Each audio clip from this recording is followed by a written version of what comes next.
Hello everyone, welcome to technical tuition. তো আজকে আমি ফিজিক্সের তোমাদের সেকেন্ড লেকচার নিয়ে এসেছি কুলম্বের সূত্র থেকে। তো কুলম্বের সূত্রের আগের ফার্স্ট লেকচারে আমরা কী পড়েছিলাম? সেখানে আমরা কুলম্বের সূত্রের বিবৃতি পড়েছি, তার ফর্মুলা, ভেক্টর আকার এবং কোনো মাধ্যমের তড়িৎভেদ্যতা, আপেক্ষিক তড়িৎভেদ্যতা বা পরবৈদ্যুতিক ধ্রুবক, এই সমস্ত ব্যাপারগুলো আলোচনা করেছি। আজকে আমি নতুন টপিক নিয়ে এসেছি।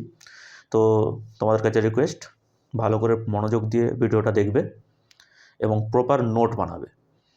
নোটস যদি তুমি প্রপার ওয়েতে তৈরি করো তবে দেখবে তোমার রিভিশন করতেও সুবিধা হবে এবং বিভিন্ন অঙ্ক যেগুলো করবে সেগুলো দেখবে কোনো প্রবলেম হচ্ছে না। তাহলে স্টার্ট করা যাক। তো কুলম্বের সূত্রে আমরা কি পড়েছিলাম? দুটি বিন্দু আধানের মধ্যে অবশ্যই বিন্দু আধান হতে হবে। তাহলে দুটি বিন্দু আধান, একটা ছিল মনে করো Q1 আর একটা Q2, তাদের মধ্যবর্তী দূরত্ব যদি R হয় তাহলে এই আধানদ্বয়ের মধ্যবর্তী পারস্পরিক স্থির তড়িৎ বল, তার ফর্মুলা কী ছিল? F সমান K Q1 Q2 by R square. ঠিক, আজকে আমরা এই কুলম্বের সূত্রের সাথে আরও একটা সূত্র আছে যেটার প্রায় অনেকটা সাদৃশ্য আছে, সেটা বোঝার চেষ্টা করব। কি সূত্র? সেটা হচ্ছে নিউটনের মহাকর্ষ সূত্র। ক্লাস 11-এ তোমরা অলরেডি পড়েছো মহাকর্ষ চ্যাপ্টারে।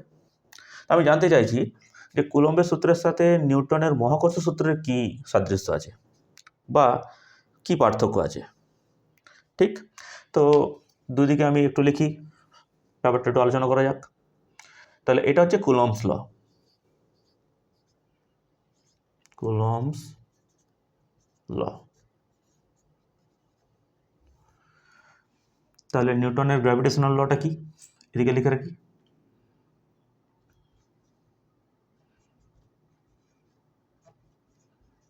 নিউটনস গ্র্যাভিটেশনাল ল।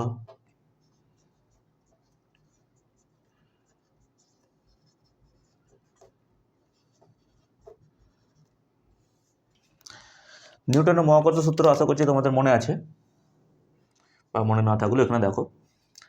সেখানে দুটি ভর থাকতো, একটা ভর M1 আর একটা ভর M2, এবং যাদের মধ্যবর্তী দূরত্ব যদি R হয় তাহলে সেই ভরদ্বয় পরস্পরকে একটা আকর্ষণ বল দ্বারা আকর্ষণ করে বা একটা বল দ্বারা আকর্ষণ করে। তাহলে পরস্পরকে যে বল দ্বারা আকর্ষণ করে সেই বলটাকেই নিউটন বলেছেন যে ওটি হলো মহাকর্ষ বল। আর সেই মহাকর্ষ বলের ফর্মুলা কী হতো? F of G লিখছি আমি, গ্র্যাভিটেশনাল ফোর্স। এটার ফর্মুলা ছিল G M1 M2 by R square.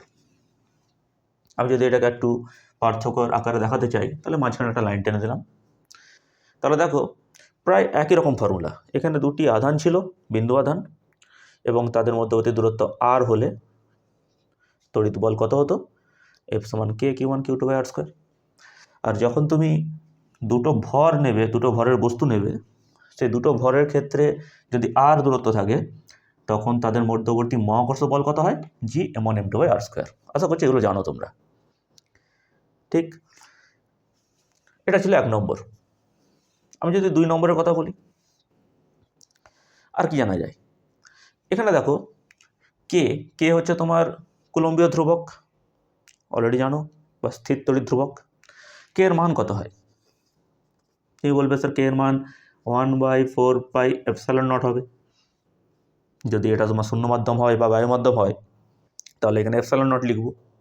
আর যদি অন্য কোনো মাধ্যম হয় তাহলে ε0-এর সাথে ওই মাধ্যমের আপেক্ষিক তড়িৎভেদ্যতাকে গুণ করব।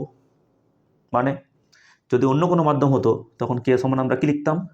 1/4πε অফ দ্যাট মিডিয়াম। শূন্য মাধ্যম বলে ε0 বা ε0 লিখেছি, তাহলে অন্য কোনো মাধ্যম হলে এখানে কি লিখতাম? ওই মাধ্যমের এপসাইলন লিখতাম, তড়িৎভেদ্যতা লিখতাম। আর আমরা ভালো করেই জানি যে কোনো মাধ্যমের তড়িৎভেদ্যতা হচ্ছে শূন্য মাধ্যমের তড়িৎভেদ্যতা ইন্টু উক্ত মাধ্যমের আপেক্ষিক তড়িৎভেদ্যতা বা পরাবৈদ্যুতিক ধ্রুবক। অলরেডি এগুলো আমি ফার্স্ট ক্লাসে আলোচনা করেছি। যারা কিছু বুঝতে পারছো না একবার ফার্স্ট ক্লাসের ফার্স্ট লেকচারটা আবার দেখে নিও। আচ্ছা, তাহলে আমি যদি শূন্য মাধ্যমটার কথাই বলি, যদি আমি বলি যে শূন্য মাধ্যমটারই কথা বলবো, তাহলে এগুলো আপাতত মুছে দিলাম। শূন্য মাধ্যমের ক্ষেত্রে মানটা কত হয়? ε0-এর মান আমরা সবাই ভালো করে জানি, এপসাইলন নটের মান আমরা সবাই ভালো করে জানি 8.854 into 10⁻⁻12 farad per metre. Epsilon নটের মান আমরা অলরেডি জানি। তাহলে কে এর মান কত হয়ে যাবে? বলছে কে এর মান, এই সমস্ত মানগুলো যখন এখানে এপসাইলন নটের মানটা যখন এখানে বসিয়ে দেবো আর 1/, এই পুরো মানটাকে যখন ক্যালকুলেট করব, তখন এটার মান approximately 9 into 10⁻9 metre per farad হয়ে যাবে। জাস্ট উল্টে যাবে, দেখো অনন্য কাছে যেহেতু। তাহলে এটা ছিল কে এর মান। ঠিক, আমি যদি এখানে আসি সার্বজনীন মহাকর্ষীয় ধ্রুবক, মানে এই যে জিটা কি, এটা একটা ধ্রুবক।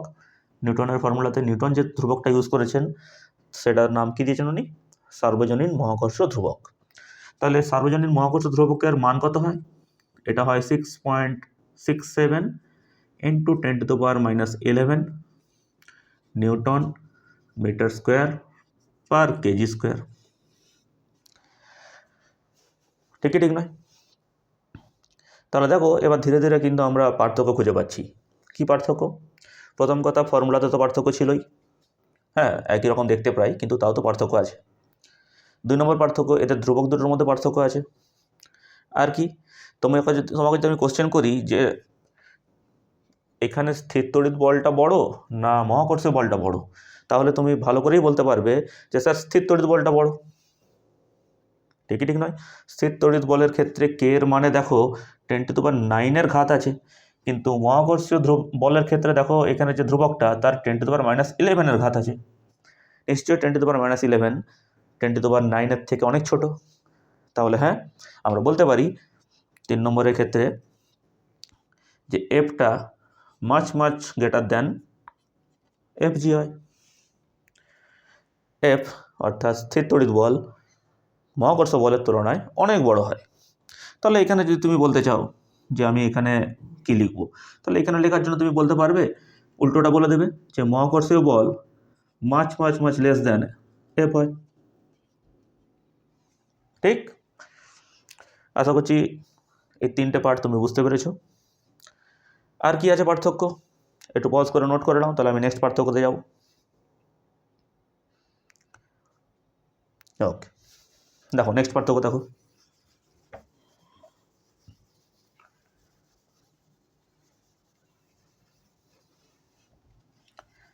আমরা কুলম্বের সূত্র যখনই পড়লাম সেখানে যে ধ্রুবক, কুলম্বীয় ধ্রুবক কে, ওইটার জন্যই একমাত্র বলতে পারতাম যে কুলম্বের সূত্রে আধান দুটি যে মাধ্যমে রাখা আছে সেই মাধ্যমের উপর কিন্তু খুব ডিপেন্ড করবে ওই কুলম্বীয় ফোর্স।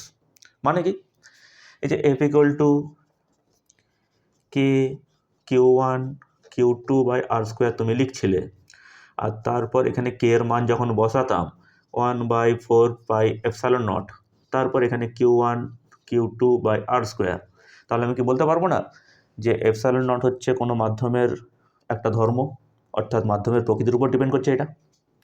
তাহলে এফ এই মাধ্যমের প্রকৃতির উপর ডিপেন্ড করছে কি করছে না? একদম করছে। তাহলে কোনো মাধ্যমের মধ্যে রাখা দুটি আধান কত বল দ্বারা নিজেদেরকে আকর্ষণ বা বিকর্ষণ করবে সেটা পুরোপুরি ডিপেন্ড করবে যে ওই মাধ্যমটার প্রকৃতি কী। মাধ্যমটা যদি শূন্য মাধ্যম হয় তাহলে তার ক্ষেত্রে আলাদা হবে। এখানে যদি জল মাধ্যম হতো, মনে করো জলের মধ্যে আধান দুটো আছে, তাহলে সেখানে কিন্তু আলাদা ফোর্স হবে। মনে করো গ্লিসারিন মাধ্যমে তুমি আধান দুটোকে রাখলে, সেখানে আলাদা ফোর্স হবে। তাহলে কুলম্বের সূত্র থেকে একটা জিনিস বোঝা যাচ্ছে যে আধান দ্বয়ের মধ্যবর্তী আকর্ষণ বা বিকর্ষণ বল বা স্থির তড়িৎ বল পুরোপুরি ডিপেন্ড করবে মাধ্যমের প্রকৃতির উপর। কিন্তু নিউটনের সূত্রে আমরা যে দেখতে পাচ্ছি, এটা আমাদের 4 নম্বর পার্থক্য চলছে। নিউটনের সূত্রে আমরা যখন দেখতে পাচ্ছি Fg সমান Gm1m2/r², এই জি অর্থাৎ মহাকর্ষীয় ধ্রুবক, সার্বজনীন মহাকর্ষীয় ধ্রুবক, এটা মাধ্যমের প্রকৃতির উপর ডিপেন্ডই করে না, এই জন্য তোর নাম সার্বজনীন। এটা সার্বজনীন মহাকর্ষীয় ধ্রুবক মানে এটা সব জায়গাতে প্রযোজ্য, পৃথিবীর বাইরে যে কোনো গ্রহে উপগ্রহে সব জায়গায়, তো সব জায়গায় এই জি এর মান ফিক্স। ঠিক, তাহলে জি তোমার মাধ্যমের প্রকৃতির উপর ডিপেন্ড করে না, তাই মহাকর্ষীয় বল ভর দুটো কোন মাধ্যমে রাখা আছে তার উপর ডিপেন্ডই করে না। মনে করো দুটো তুমি ভর নিয়েছো, একটা M1 আর একটা M2। এই দুটো ভরের মধ্যবর্তী দূরত্বকে তুমি ফিক্স রেখেছো আর, তাহলে তাদের মধ্যবর্তী মহাকর্ষ বল কত হবে? এটা হবে Gm1m2/r²। এবার তুমি মনে করো একটা ভরকে জলের মধ্যে ডুবিয়ে দিলে। চলো মনে করো এখানে আমি জলের মধ্যে ডুবিয়ে দিলাম।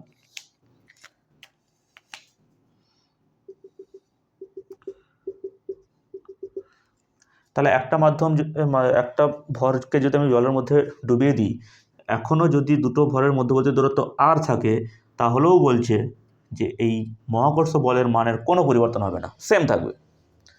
তুমি তো বলো যে স্যার দুটো ভরকেই যদি আমি জলের মধ্যে ডুবিয়ে দিই আর সেখানেও যদি আর দূরত্ব রাখা হয়, আমি বলবো অ্যান্সার এখনো সেমই হবে, মহাকর্ষ বলের কোনো চেঞ্জ হবে না।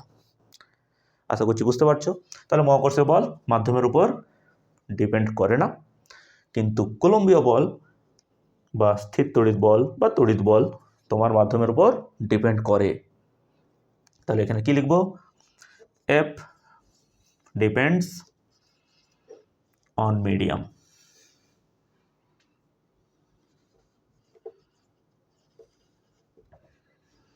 কিন্তু এখানে এফজি ডাজ নট ডিপেন্ড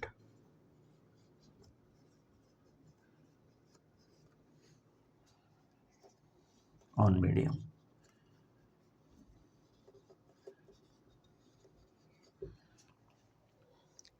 ঠিক আছে, এই ছিল আমাদের পার্থক্য। যদি আমি কিছু সাদৃশ্যের কথা বলি, আচ্ছা আরও একটা পার্থক্য জেনে নাও। এটা ছিল 4 নম্বর। মনে করো 5 নম্বর পার্থক্য তোমাকে কেউ লিখতে বলছে। কুলম্বের সূত্রতে এই যে তোমার কুলম্বীয় বল বা তোমার স্থির তড়িৎ বল, এটা হয় আকর্ষণধর্মী হবে, না হয় বিকর্ষণধর্মী হবে। কী করে? আমরা ভালো করেই জানি যে আধানের একটা বিশেষ প্রপার্টিস আছে, যে প্রপার্টিসটা দ্বারা আমরা বলতে পারবো যে বলটা আকর্ষণধর্মী হবে না বিকর্ষণধর্মী হবে। কি প্রপার্টিস? আমরা ভালো করে জানি যে দুটো যদি সমজাতীয় আধান হয়, মনে করো দুটোই প্লাস অথবা দুটোই মাইনাস, তাহলে তাদের মধ্যে কি ধরনের বল ক্রিয়া করে? বিকর্ষণধর্মী। তাহলে সমজাতীয় আধান পরস্পরকে অলওয়েজ কি করে? রিপেল করে, অর্থাৎ বিকর্ষণ করে। তাহলে এখানে আমরা দেখতে পাবো কি? বিকর্ষণ। এখানে আমরা কি দেখতে পাবো? বিকর্ষণ। কিন্তু যদি একটা পজিটিভ হয় আর একটা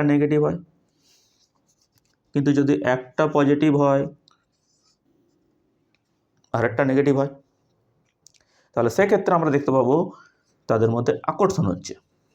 এটা তোমার চার্জের প্রপার্টিস। ঠিক যেমন আমরা চুম্বকের ক্ষেত্রে পড়েছিলাম, উত্তর মেরুকে বিকর্ষণ অথবা দক্ষিণ মেরুকে বিকর্ষণ করে।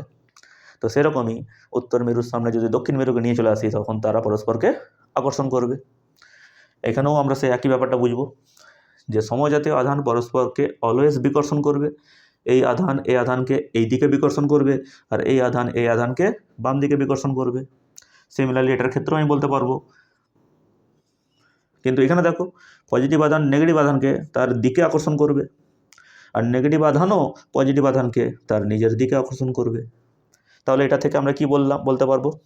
এটা থেকে আমরা বলতে পারবো যে কুলম্বীয় ফোর্স বা স্থির তড়িৎ বল আকর্ষণধর্মী অথবা বিকর্ষণধর্মী উভয়ই হতে পারে। ঠিক? কিন্তু মহাকর্ষ বল সর্বদা আকর্ষণধর্মী হয়। মহাকর্ষ বলের ক্ষেত্রে কখনোই বিকর্ষণের ব্যাপারই নেই। তাহলে আমরা এখানে বলবো এই যে দুটো ভর তুমি রেখেছিলে M1 M2, এর মধ্যে সর্বদা কি হবে? আকর্ষণ বলই ক্রিয়া করবে। তাহলে এখানে লিখতে পারি আমি একটা কথা, মহাকর্ষ বল সর্বদা আকর্ষণধর্মী হয়।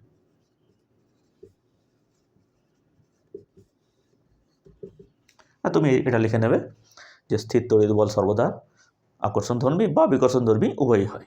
ঠিক আছে, এই ছিল আমাদের 5টা পার্থক্য। আমি যদি এবার বলি কিছু সাদৃশ্যের কথা বলা হোক, এগুলো তো ছিল পার্থক্য। চলো কিছু সাদৃশ্য দেখা যাক। মুছে দিচ্ছি, তুমি নোট করে নেবে। দেখো,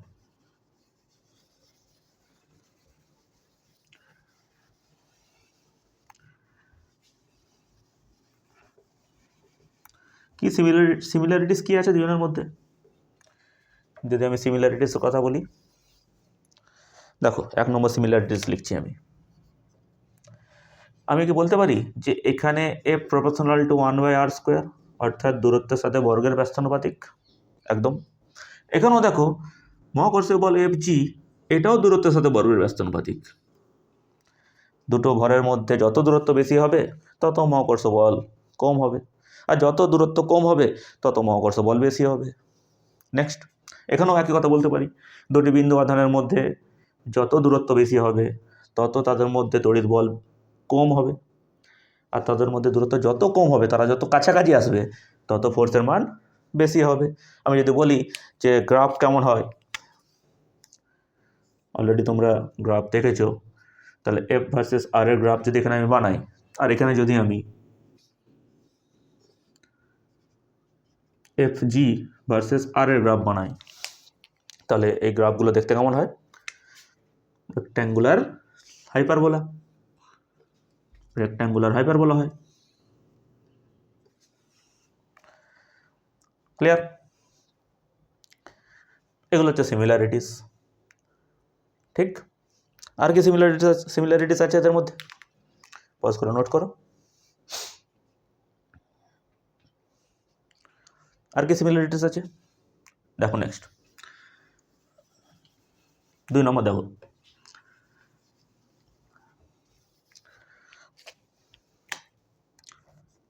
বলছে স্থির তড়িৎ বল, অলরেডি আমরা পড়েছি যে সর্বদা তাদের সংযোগকারী রেখা বরাবর ক্রিয়া করে। একদম কারেক্ট। দুটো বিন্দু আধানকে একটা সরলরেখা দিয়ে কানেক্ট করে দাও, তাহলে ওই সরলরেখা বরাবরই আকর্ষণ বা বিকর্ষণ হবে। আবার শোনো, দুটি বিন্দু আধানকে একটা সরলরেখা দিয়ে কানেক্ট করে দাও, যোগ করে দাও, তাহলে বিন্দু আধান দুটির মধ্যে হয় আকর্ষণ হবে, নয় বিকর্ষণ হবে। যদি তারা সমজাতীয় হয় তাহলে বিকর্ষণ হবে, যদি তারা বিপরীত জাতীয় হয় তাহলে আকর্ষণ হবে। তাহলে আমি বলছি আকর্ষণটা হবে কোন রেখা বরাবর, কোন দিক বরাবর? এইভাবে লাফিয়ে গিয়ে আকর্ষণ হবে, না এইভাবে ঘুরে ঘুরে ঘুরে ঘুরে গিয়ে আকর্ষণ হবে, তা তো নয়। তাহলে আকর্ষণ বা বিকর্ষণটা হবে ওদের সংযোগকারী রেখা বরাবর, এ বরাবর আকর্ষণ। অথবা যদি বিকর্ষণ হয় ইন কেস, তাহলে ওই সংযোগকারী রেখা বরাবরই তোমার বিকর্ষণ হবে। ক্লিয়ার? এখানে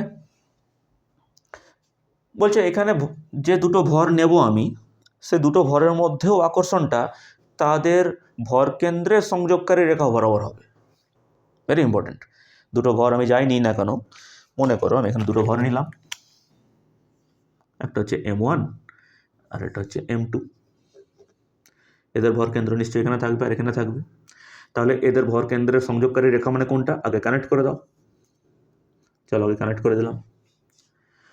এবার আমি যদি বলি M1 M2কে কোন দিকে টানবে, অর্থাৎ আকর্ষণ করবে, আকর্ষণ করা মানে নিজের দিকে টানা, তাহলে M1 যদি M2কে টানে তাহলে বলছে এই রেখা বরাবরই টানবে। কত বল দিয়ে? তুমি বলবে স্যার FG ফোর্স দিয়ে টানবে। সিমিলারলি আমি যদি M2 দিক থেকে দেখি, M2 দিক থেকে, তাহলে M2ও তো M1কে টানবে। তাহলে M2 যদি M1কে টানে তাহলে কোন দিকে টানবে? নিজের দিকে টানবে। কোন রেখা, মানে কোন দিক বরাবর? তুমি বলবে এই সংযোগকারী রেখা বরাবর। তাহলে আমি এখানে বলে দেবো এ বরাবর টানবে। আর যদি এ বরাবর টানে, এটাও কোন ফোর্স হবে? FG। সমপরিমাণ বল দ্বারা তারা পরস্পরকে আকর্ষণ করবে। আচ্ছা, এখানে এসো। এখানে আমরা কি বলবো? দুটি বিন্দু আধান,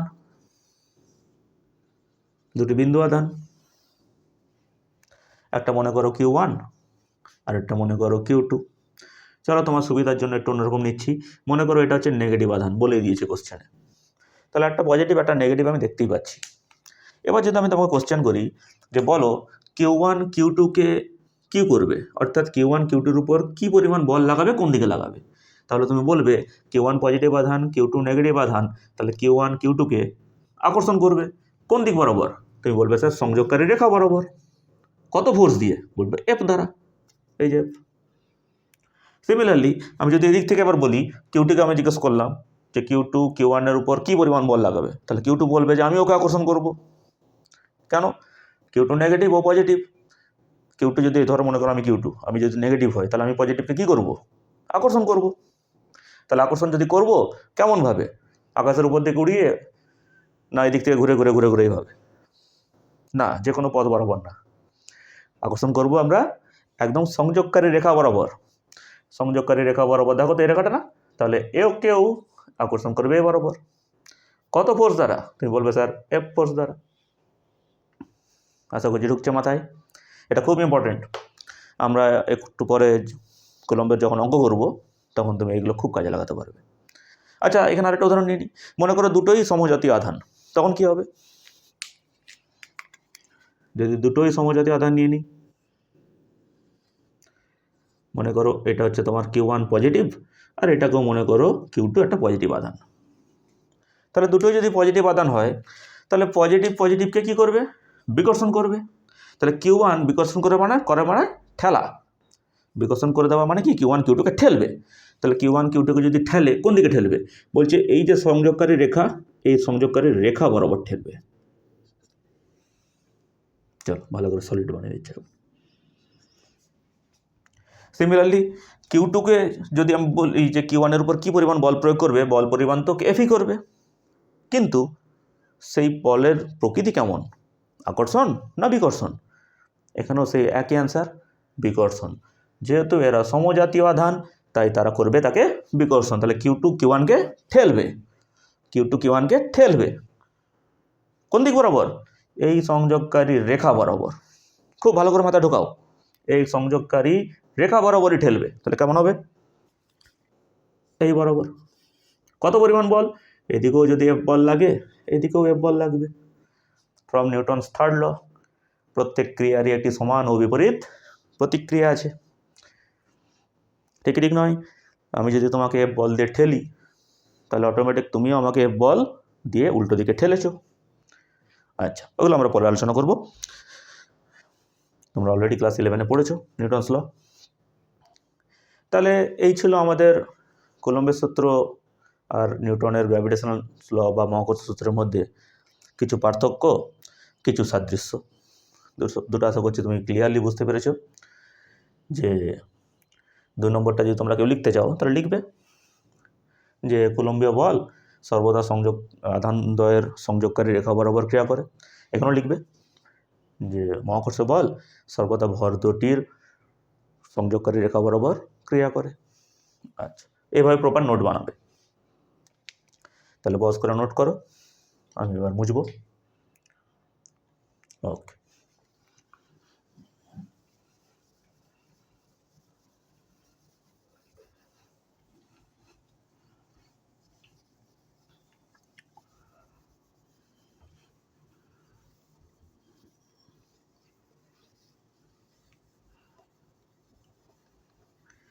এবার দেখো নেক্সট টপিক।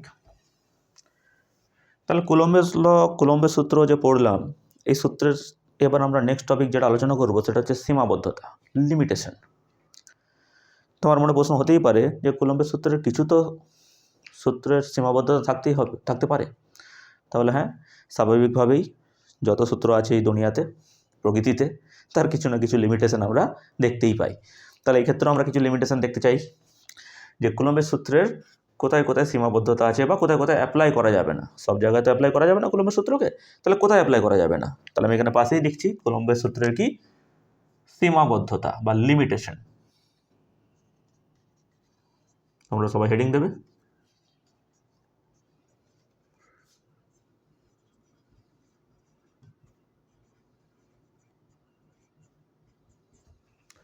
কুলম্বের সূত্রের সীমাবদ্ধতা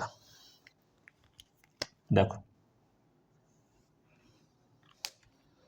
1 নম্বর, ফার্স্ট যে পয়েন্টটা বলছে কুলম্বের সূত্র শুধুমাত্র বিন্দু আধানের ক্ষেত্রে প্রযোজ্য। বিন্দু আধান মানে পয়েন্ট চার্জ। একটা খালি তুমি বিন্দু বানিয়ে দিলে, একটা তুমি মনে করে এখানে একটা বিন্দু বানিয়ে দিলে, আর সেই বিন্দু পরিমাণ যতটা আধান হবে, মনে করো Q1, আর এখানে Q2 আর একটা আধান রাখছি মনে করো। তাহলে এই দুটো বিন্দু আধানের ক্ষেত্রেই আমি কুলম্বের সূত্র লাগাতে পারবো। আর সেই সূত্রের ক্ষেত্রে দুজনের মধ্যে পারস্পরিক স্থির তড়িৎ বল বা তড়িৎ বল কত হবে? Q1 Q2 by R²। তাহলে কার ক্ষেত্রে প্রযোজ্য নয়? বলছে বিস্তৃত আধানের ক্ষেত্রে প্রযোজ্য নয়। বিস্তৃত আধান মানে কেমন? মনে করো তোমার কাছে একটা প্লেট আছে, বর্গাকৃতি একটা প্লেট বা একটা আয়তকৃতি প্লেট, যে কোনো একটা প্লেট আছে মনে করো। এই প্লেটের সমগ্র অংশে মনে করো Q1 আধান আছে, সমগ্র অংশে পুরো প্লেটটিকে আমি আধান দ্বারা আহিত করে দিয়েছি। কত আধান আছে এখানে মনে করো Q1। আরেকটা মনে করো তোমার কাছে রড আছে,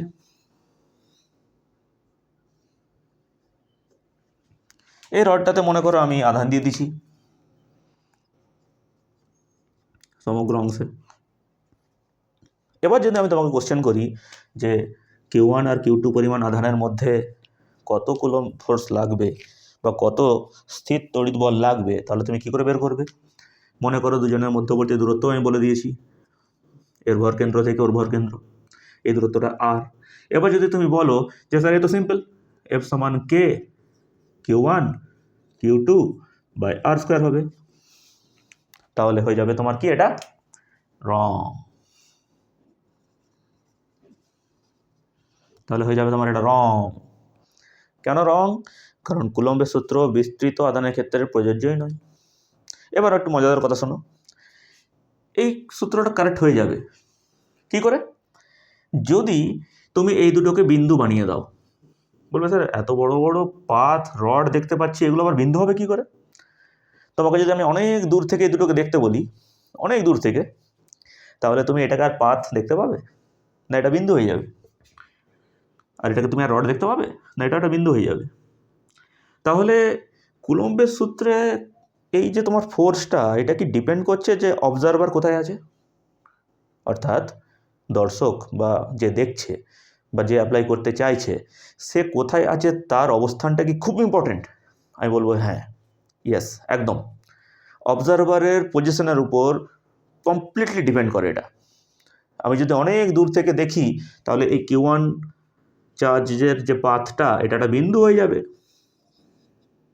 আর এই যে রডটা তুমি দেখতে পাচ্ছ, এত লম্বা একটা রড, এটাও একটা বিন্দু আকারে তুমি দেখতে পাবে।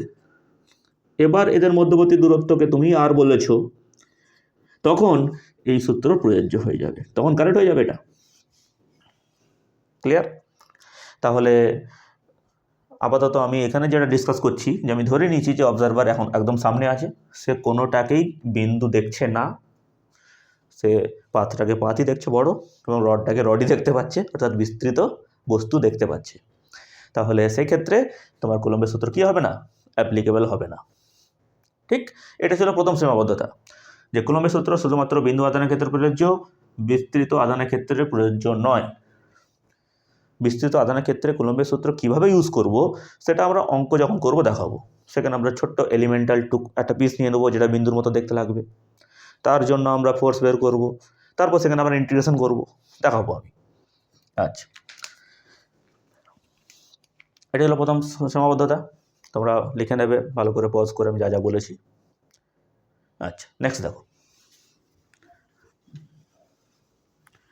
1 নম্বর সীমাবদ্ধতা বোঝা গেল। 2 নম্বর দেখো,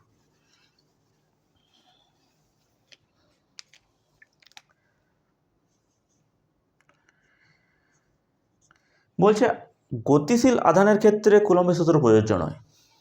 মানে দুটো আধান ছোটাছুটি করছে, তাহলে তাদের মধ্যে কুলম্বের সূত্র বলছে প্রযোজ্য নয়। বলছে কেন? কুলম্বের সূত্র প্রযোজ্য হওয়ার জন্য আধানদ্বয়ের মধ্যবর্তী দূরত্ব আর আধানের পরিমাণ সর্বদা তোমাকে ধ্রুবক রাখতেই হবে।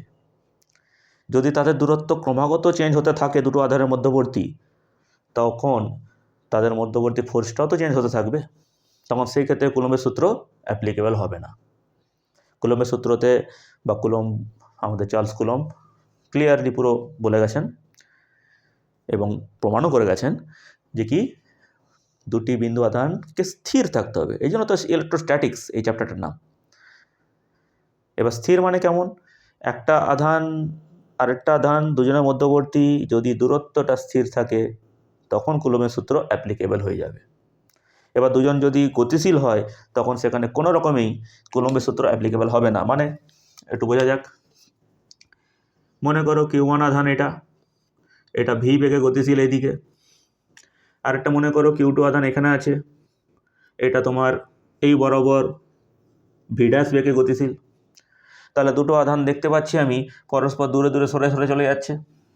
একটা এদিকে চলে যাচ্ছে আর একটা এই বরাবর, তখন আমি কখনোই বলতে পারবো না যে তাদের মধ্যবর্তী দূরত্ব যদি আর হয়, এই দেখো মধ্যবর্তী দূরত্ব এটা আর, তাদের মধ্যবর্তী দূরত্ব যদি আর হয়, তখন আমি কখনোই বলতে পারবো না যে এখানে ফোর্স কে Q1 Q2 by R square, একদম বলতে পারবো না, আবার ভুল হয়ে যাবে। Not applicable.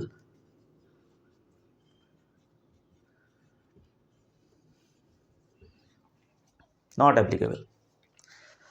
এবার আমি যদি তোমাকে একটু ঘুরিয়ে প্রশ্ন করি যে একটা আধান মনে করো স্থির আছে, আরেকটা আধান গতিশীল, তাহলে কি কুলম্বের সূত্র প্রযোজ্য হতে পারে?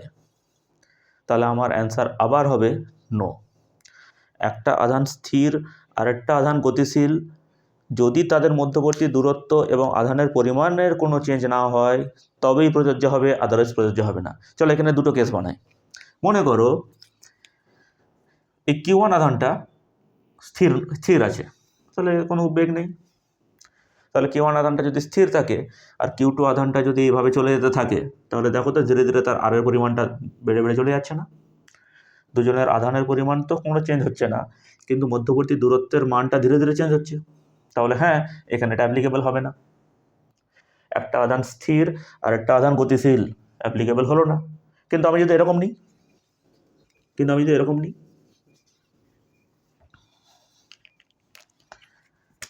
একটা আধান স্থির, আচ্ছা নাও মনে করো Q1 আধানকে স্থির রাখলাম, আরেকটা আধান আর ব্যাসার্ধের বৃত্তাকার পথে ঘুরছে, আরেকটা আধান Q2টা মনে করো আর ব্যাসার্ধের বৃত্তাকার পথে ঘুরছে, মনে করো এইভাবে ঘুরছে, মনে করো অ্যান্টি ক্লকওয়াইজ ঘুরছে, মনে করো। এক্ষেত্রে কিন্তু কুলম্বের সূত্র প্রযোজ্য হয়ে যাবে, এই ক্ষেত্রে কুলম্বের সূত্র কিন্তু প্রযোজ্য হয়ে যাবে। এবার তুমি বলতে পারবে না নট অ্যাপ্লিকেবল, এবার হয়ে গেল অ্যাপ্লিকেবল। খুব ইম্পর্টেন্ট, প্রত্যেকটা পার্ট মাথায় ভালো করে ঢোকানোর চেষ্টা করো। আমি যা যা কথা বলছি ভালো করে তার নোট বানাবে এবং বোঝার চেষ্টা করবে। যদি আর ব্যাসার্ধের বৃত্তাকার পথে একটা বিন্দুকে কেন্দ্রে রেখে একটা বিন্দু আধানকে কেন্দ্রে রেখে আরেকটা আধান যদি ঘোরে, তাহলে দেখো তো তাদের মধ্যবর্তী দূরত্ব আর সর্বদা ফিক্স কিনা। এই তো এইভাবে ঘুরছে, তাহলে মধ্যবর্তী দূরত্ব ব্যাসার্ধ যেটা আর বলছো তুমি ফিক্স, তাদের আধানের পরিমাণও চেঞ্জ হচ্ছে না, তাহলে হ্যাঁ এক্ষেত্রে তোমার কুলম্বের সূত্র প্রযোজ্য হয়ে যাবে। এক্সাম্পল কোথায় হয় এরকম জিনিস? আমরা পরমাণুর গঠন পড়েছি। পরমাণুর গঠনে আমরা নিউক্লিয়াসকে দেখেছি সেন্টারে থাকে এবং তার চারধারেই কারা ঘোরে? সমস্ত ইলেকট্রনরা ঘোরে। তাহলে যতগুলি ইলেকট্রন ঘুরছে, মনে করো প্রথম কক্ষপথে 2টো ইলেকট্রন থাকে, তার পরবর্তী তোমার 6টা থাকে, তো যাই থাকুক, প্রত্যেকটা ইলেকট্রন যে তোমার ঘুরছে কক্ষপথে বৃত্তাকার পথ যদি আমি ধরি, তাহলে সেই বৃত্তাকার পথের ক্ষেত্রে এই ইলেকট্রন আর নিউক্লিয়াসের মধ্যবর্তী কুলম্বীয় বল কাজ করে, অর্থাৎ স্থির তড়িৎ বল কাজ করবেই। কারণ এক্ষেত্রে দেখো ইলেকট্রন আর নিউক্লিয়াসের মধ্যবর্তী দূরত্বের পরিবর্তন তো হচ্ছে না, নিউক্লিয়াসের আধান যা আছে ওটা তো একদম কোনো ধ্রুবক, মানে কোনো চেঞ্জ হচ্ছে না, ইলেকট্রনেরও আধান পরিমাণ কোনো চেঞ্জ হচ্ছে না। তাহলে এদের মধ্যবর্তী আমি কি বলতে পারি? কুলম্বের সূত্র প্রযোজ্য। তোমরা যদি নিলস বোরের মডেল পড়ে থাকো, কেমিস্ট্রিতে হোক বা যেখানে হোক, তাহলে দেখবে সেখানে কুলম্বের সূত্র প্রয়োগ করা হয়েছিল। হ্যাঁ, আমরা 12-এ আবার পড়বো, আমাদের পরমাণুর গঠন পরের দিকে আছে, তো সেখানে আমরা নিলস বোরের মডেল নিয়ে আলোচনা করব, টেনশন নিও না। তাহলে এটা ছিল তার উদাহরণ যে হ্যাঁ, নিউক্লিয়াসকে কেন্দ্র করে যদি আর ব্যাসার্ধের বৃত্তাকার পথে কোনো একটা ইলেকট্রন ঘোরে, তাহলে সেই ইলেকট্রনটা আর নিউক্লিয়াসের মধ্যবর্তী যে স্থির তড়িৎ বল সেটা কুলম্বীয় বল হবে। ওকে, তাহলে বোঝা গেল, মুছে দিলাম।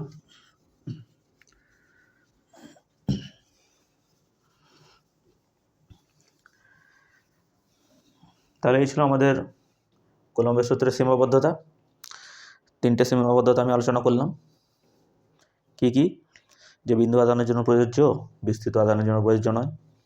2 নম্বর, আধানগুলো যদি গতিশীল থাকে তাহলে প্রযোজ্য নয়।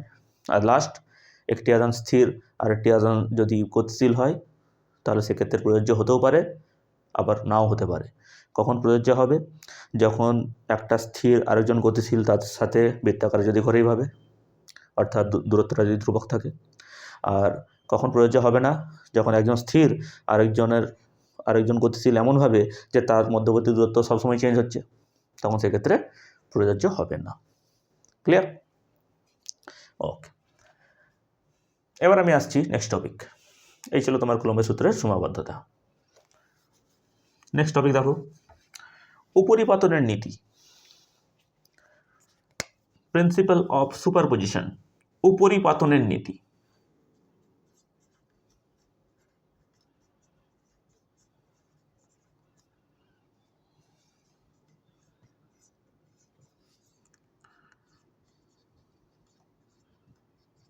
Principal of superposition.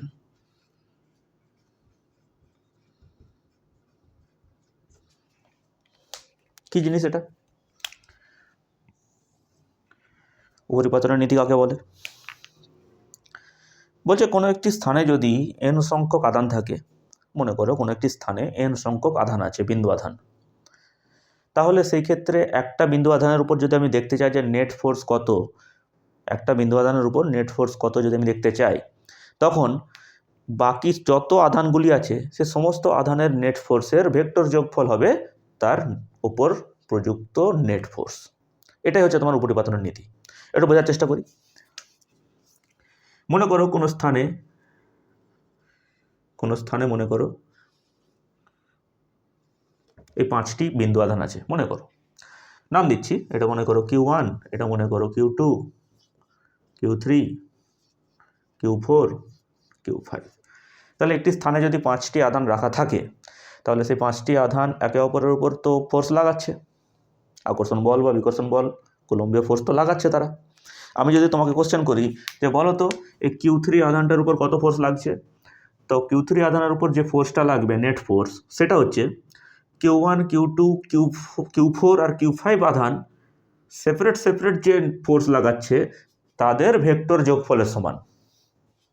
ফোর্স একটা ভেক্টর রাশি, ভেক্টর কোয়ান্টিটি, নিশ্চয়ই সেটাকে আমরা সিম্পল যোগ বিয়োগ করতে পারবো না।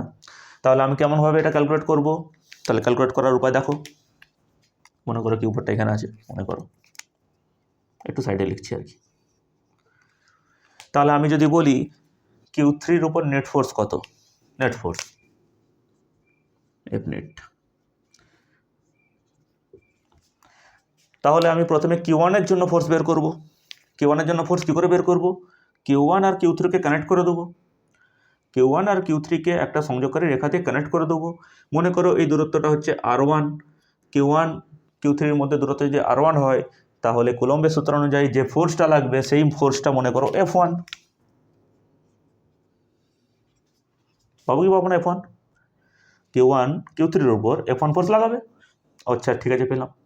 সিমিলারলি আমি Q2-র জন্য এবার বের করব। Q2-র জন্য Q3-র উপর কত ফোর্স লাগছে জানার জন্য আগে এটাকে আমি কানেক্ট করে দেবো একটা রেখা দ্বারা। এখান থেকে মনে করো R2 দূরত্ব পেলাম, আর R2 দূরত্বের জন্য আমি কুলম্বের সূত্র অ্যাপ্লাই করে দেবো, Q1 Q2 by R2 square. সেখান থেকে আমি মনে করো পেয়ে গেলাম ফোর্স F2, মনে করো পেলাম F2। আর কি আছে? Q4 আছে। Q1-এর জন্য হয়ে গেছে, কত ফোর্স পাবো? Q2-র জন্য পেয়ে গেছি, কত ফোর্স পাবো? Q4-এর জন্য কত পাবো? তুমি বলবে স্যার Q4 আর Q3-কে কানেক্ট করে দেবেন R3 দূরত্ব যদি হয়, এবং কুলম্বের সূত্র লাগিয়ে দেবেন Q1 Q2 by R square, অর্থাৎ এখানে বলবো Q3 Q4 divide by R3 square. আর সেই ফোর্সটা মনে করো পেলাম F3।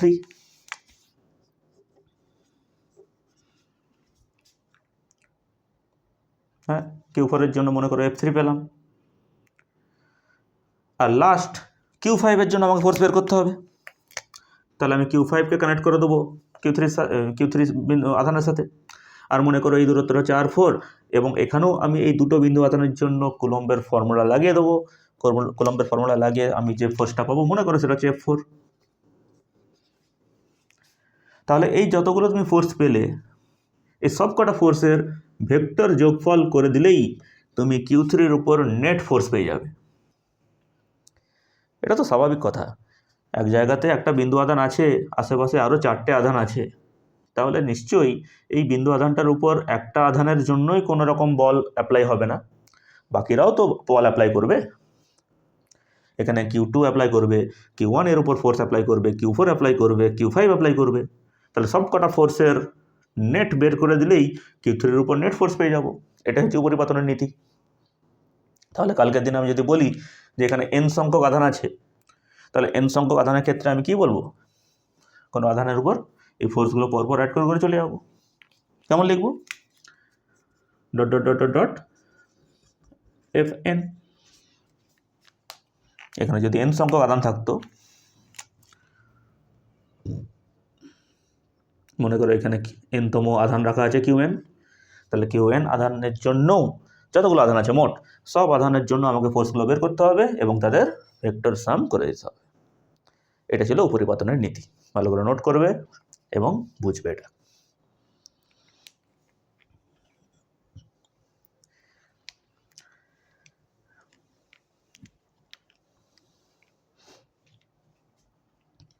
বুঝে দিই।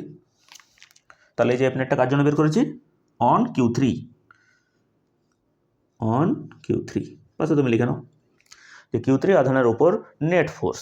কালকে দিনে তোমাকে যদি আমি বলি যে Q1 আধানের উপর নেট ফোর্স কত হবে, তখন তুমি Q1 এর সাথে সমান কানেকশন করবে। আগে প্রথমে Q2 এর জন্য এর উপর ফোর্স বের করবে, Q4 এর জন্য বের করবে, Q3 এর জন্য বের করবে, Q5 এর জন্য বের করবে, এভাবে বের করতে করতে করতে করতে Qn বা n-তম আধানটার জন্যও তুমি ফোর্স বার করবে এবং তারপর তুমি কী করে দেবে, সমস্ত ফোর্সগুলোকে ভেক্টর সাম। তাহলে আমি পেয়ে যাব Q1 আধানের উপর নেট ফোর্স।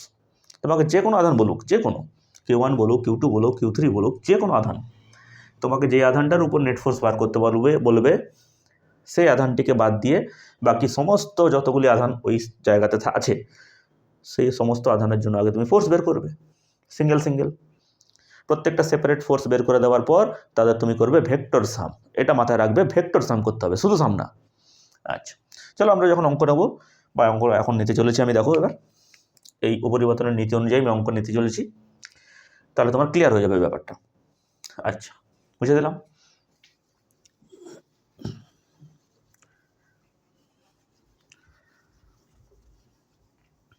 এবার দেখো প্রবলেমস আসছে, প্রবলেমসগুলো ভালো করে দেখবে, বোঝার চেষ্টা করবে।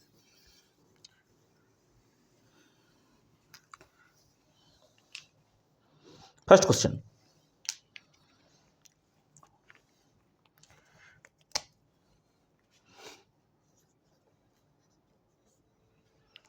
আচ্ছা মনে করো তোমার কাছে একটা সমবাহু ত্রিভুজ আছে, মনে করো তোমার কাছে একটা সমবাহু ত্রিভুজ আছে। এই সমবাহু ত্রিভুজটার আমি নাম দিচ্ছি, মনে করো এ বি সি। সমবাহু ত্রিভুজ বলেছি, তার মানে প্রত্যেকটা বাহুর দৈর্ঘ্য থাকবে। আচ্ছা, প্রত্যেকটা বাহুর দৈর্ঘ্যকে আমি এক্স বলে দিলাম, এক্স এক্স এক্স।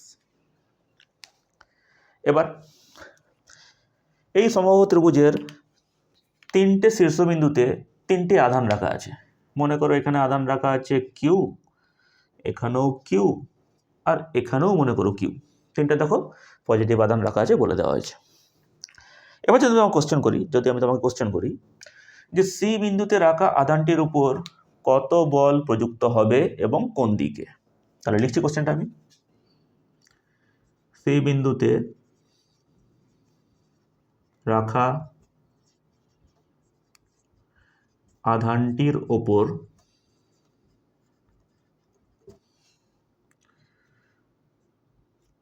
মোট প্রযুক্ত বলের মান ও অভিমুখ নির্ণয় করো।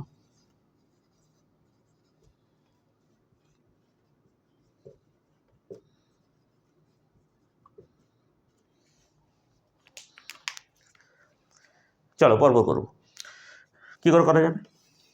সি বিন্দুর উপর তোমাকে নেট ফোর্স বের করতে বলেছে, তাহলে সি এর উপর কারা ফোর্স লাগাবে, নিশ্চয়ই এ বিন্দুতে রাখা আধানটা ফোর্স লাগাবে আর বি বিন্দুতে রাখা আধানটা ফোর্স লাগাবে। আর তো কোনো আধান নেই এখানে। এই জায়গাতে দেখো মোট তিনটে আধান আছে, তিনটে আধানের মধ্যে আমাকে যে আধানটার উপর ফোর্স বের করতে বলেছে সে আধানটাকে কে কে ফোর্স লাগাবে, এ বিন্দুতে রাখা আধান লাগাবে আর বি বিন্দুতে রাখা আধান লাগাবে। আর এ তো নিজের উপর ফোর্স লাগাতে পারবে না, আবার বলে দেবে না যে সি বিন্দুতে রাখা আধান নিজের উপর ফোর্স লাগাবে, এরকম তো হয় না, ঠিক। তাহলে সি বিন্দুতে রাখা আধানটার উপর এ বিন্দুতে রাখা আধান আর বি বিন্দুতে রাখা আধান ফোর্স লাগাবে। এটা ছিল আমাদের ফার্স্ট স্টেপ। নেক্সট স্টেপ, আচ্ছা কোন দিকে লাগাবে আর কতটা পরিমাণ লাগাবে, তাহলে আমি একজন একজন করে ধরবো। এই ধরনের অঙ্কগুলো করার জন্য তুমি প্রসেস শিখে রাখো। আমি প্রথমে এ বিন্দুতে রাখা আধানটাকে দেখছি, তাহলে এটাকে আর দেখবো না, তুমি এদিকে বি বিন্দুটাকে দেখবেই না, ভুলে যাও। তাহলে দেখো তো, এখন বোর্ডের উপরে এ আর সি দুটো বিন্দু আধান দেখতে পাচ্ছি না?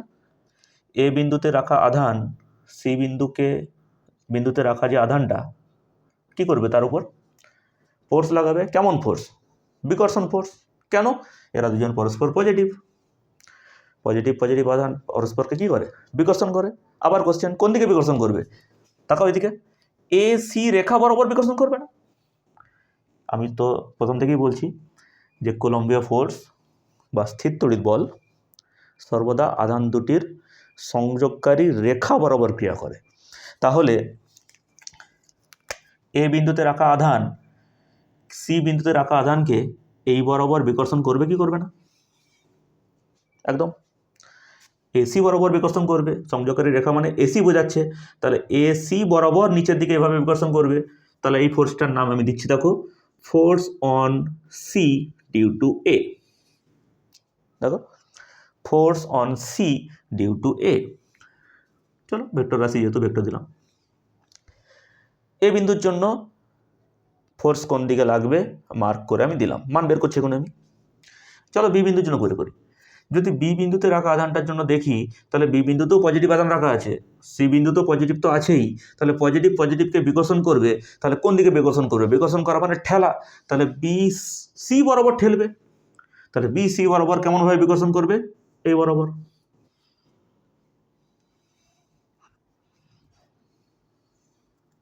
এই বরাবর। দেখো বুঝতে পারলে কিনা? তাহলে এটার আমি নাম দিচ্ছি force on C due to B. Force on C due to B. Clear? এবার শোনো, এবার আমি এই দুটো ফোর্সের মান বের করব। আর তো কোনো ফোর্স নেই। যদি আমি দুটো ফোর্সের মান বের করি, কত মান পাবো?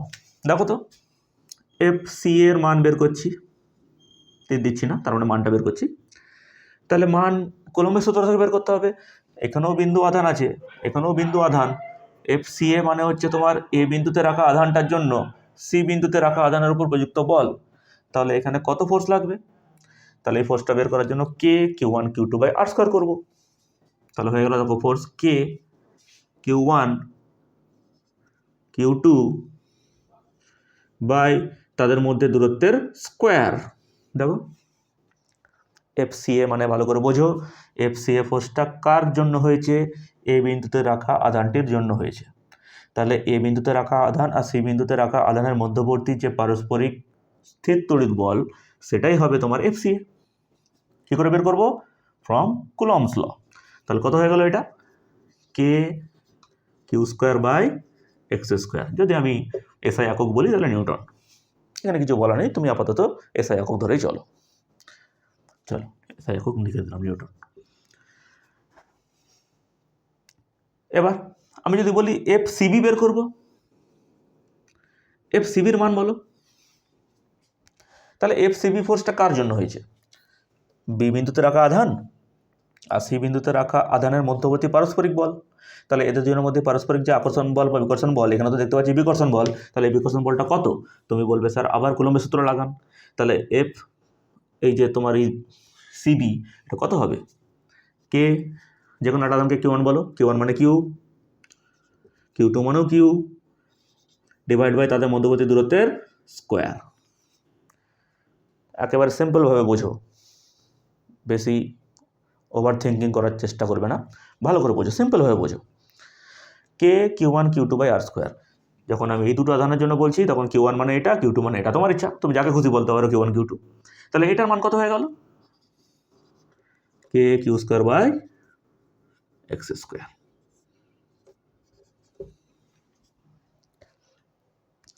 এবার আমি দেখতে পাচ্ছি এফ সিবি আর এফ সি এ দুটো ভেক্টর।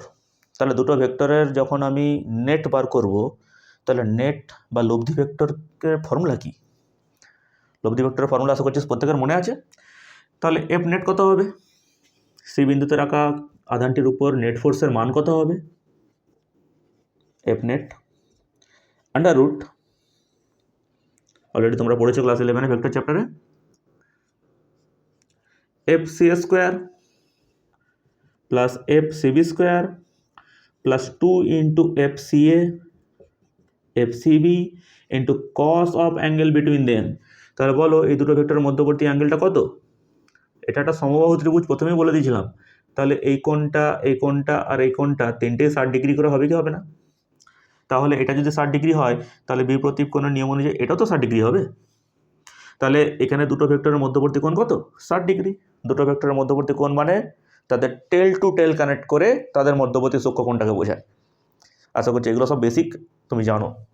তাহলে আমি এখানে বলতে পারি এফ সি এ আর F CB tail to tail connect করেছি, তাদের মধ্যবর্তী সূক্ষ্মকোণ কত? 60 ডিগ্রি। তাহলে এখানে বলবো কস of angle between them 60 degree. Clear? তাহলে এটা যা পাবো সেটা হবে আমাদের নির্ণয় মান। চলো মান বসাই, এবার আমি মানগুলো বসাই। এফ সি এর মান K Q square by X square. তাহলে এখানে আমি লিখবো K Q square by X square তার হোল স্কোয়ার। এফ সিবি একই মান K Q square by X square তার whole square plus 2 into F C A CB দুটো সেম, তাহলে দুটো K Q square by X square যদি গুণ করি তাহলে তার আবার হোল স্কোয়ার হয়ে যাবে। দেখো এফ সি এর মানও K Q square by X square, F সিবির মানও K Q square by X square, দুটোকে যদি গুণ করি তাহলে আবার একটা হোল স্কোয়ার হয়ে যাবে। আচ্ছা, আর কস 60 ডিগ্রি মান কত? হাফ। কস 60 ডিগ্রি মান হাফ বা 1/2। তাহলে এখানে দেখো 2 কেটে গেল, কে কিউ স্কোয়ার বা এক্স স্কোয়ার তিনখানা আছে, কে কিউ স্কোয়ার বা এক্স স্কোয়ারের হোল স্কোয়ার তিনখানা আছে। তাহলে আমি কি বলতে পারি না এটা হচ্ছে রুটের ভেতরেই 3 into K Q square by X স্কোয়ারের হোল স্কোয়ার। দেখো 1 2 3টে। তাহলে রুটের মধ্যে থেকে দেখো হোল স্কোয়ারের জন্য একটা বেরিয়ে আসবে আর শুধু √3 পড়ে থাকবে। তাহলে ফাইনাল আনসার কত হয়ে গেল? √3 K Q square by X square newton. লব্ধির দিক কোন দিকে হবে? দুটো ভেক্টর যদি সমান হয় তাহলে লব্ধি আমরা ভালো করেই জানি একদম তাদের সেন্টার দিয়ে যায়, একদম তাদের সেন্টার দিয়ে যায়। আর তুমি যদি বলো যে না স্যার বুঝতে পারছি না, তাহলে তুমি এখানে সামান্তরিক বানাও, সামান্তরিক সূত্র করে তারপর কর্ণটা টেনে দাও, ব্যাস হয়ে গেল। এটা হচ্ছে তোমার এফ নেট। দুটো সমপরিমাণ ভেক্টর যদি থাকে, এটাও একটা ভেক্টর দেখো তার মান সেম, এটাও একটা ভেক্টর তার মান হচ্ছে সেম, লাল আর কালোটা দুটো ভেক্টর সেম, তাহলে এদের দুজনের যে লব্ধি হবে সেটা একদম এদের দুজনের মধ্যবর্তী কোণের সেন্টার দিয়ে যাবে। ক্লিয়ার? একদম সেন্টার দিয়ে যাবে। যদি এই মধ্যবর্তী কোণটা যদি তোমার 60 ডিগ্রি হয় তাহলে এই লব্ধিটা উভয় ভেক্টরের সাথে 30 ডিগ্রি কোণ করে বেরিয়ে যাবে। যদি এরা দুজন পরস্পর লম্ব হয় তাহলে লব্ধিটা উভয় ভেক্টরের সাথে 45 ডিগ্রি কোণ করে তোমার বেরিয়ে যাবে। তাহলে এখানে আমি বলতে পারি এই কোণটা হয়ে যাবে তোমার কত? 30 ডিগ্রি। এবার তুমি যদি বলো যে না স্যার আমাকে ফর্মুলা দেখান, তাহলে দুটো ভেক্টর যখন তোমাকে দেওয়া থাকবে তাহলে তার ফর্মুলা কী করে বের করতে হয়? ট্যান আলফা সমান, বলো এই কোণটাকে যদি আমি আলফা বলতাম তাহলে ট্যান আলফার মান কী করে বের করতে হতো? B sine theta divide by A plus B cos theta. মনে পড়ছে? এ আর বি যদি দুটো ভেক্টর হতো, এ আর বি যদি দুটো ভেক্টর হতো তাহলে সেক্ষেত্রে আমরা এভাবে করতাম, সাইডে দেখবে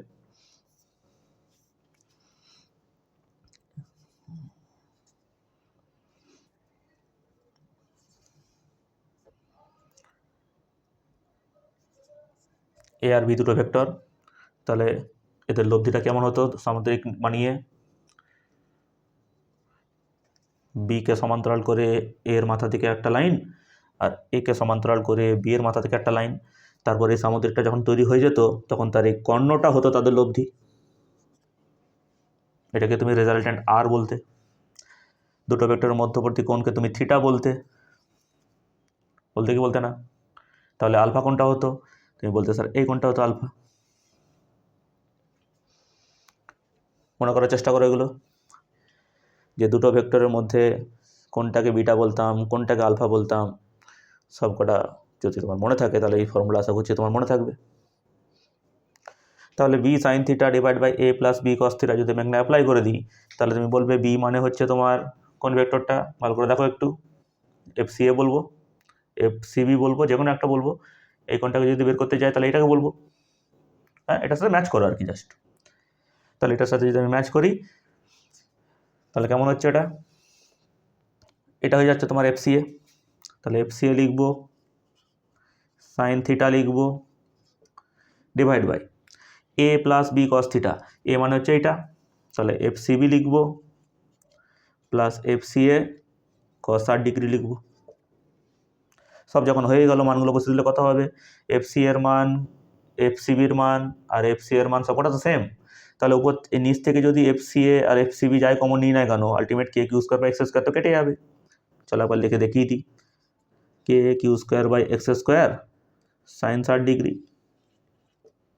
ডিভাইড বাই, এখানে তোমার K Q square by X square দুটোতেই আছে, এটা কমন, তাহলে 1 প্লাস কস 60 ডিগ্রি পড়ে থাকবে। এখানের উপরে পুরোটা নিচেরটার সাথে কেটে গেল। সাইন 60 ডিগ্রির মান কত, তুমি বলবে স্যার √3/2, আর 1 প্লাস কস 60 ডিগ্রি, কস 60 ডিগ্রি মান হাফ,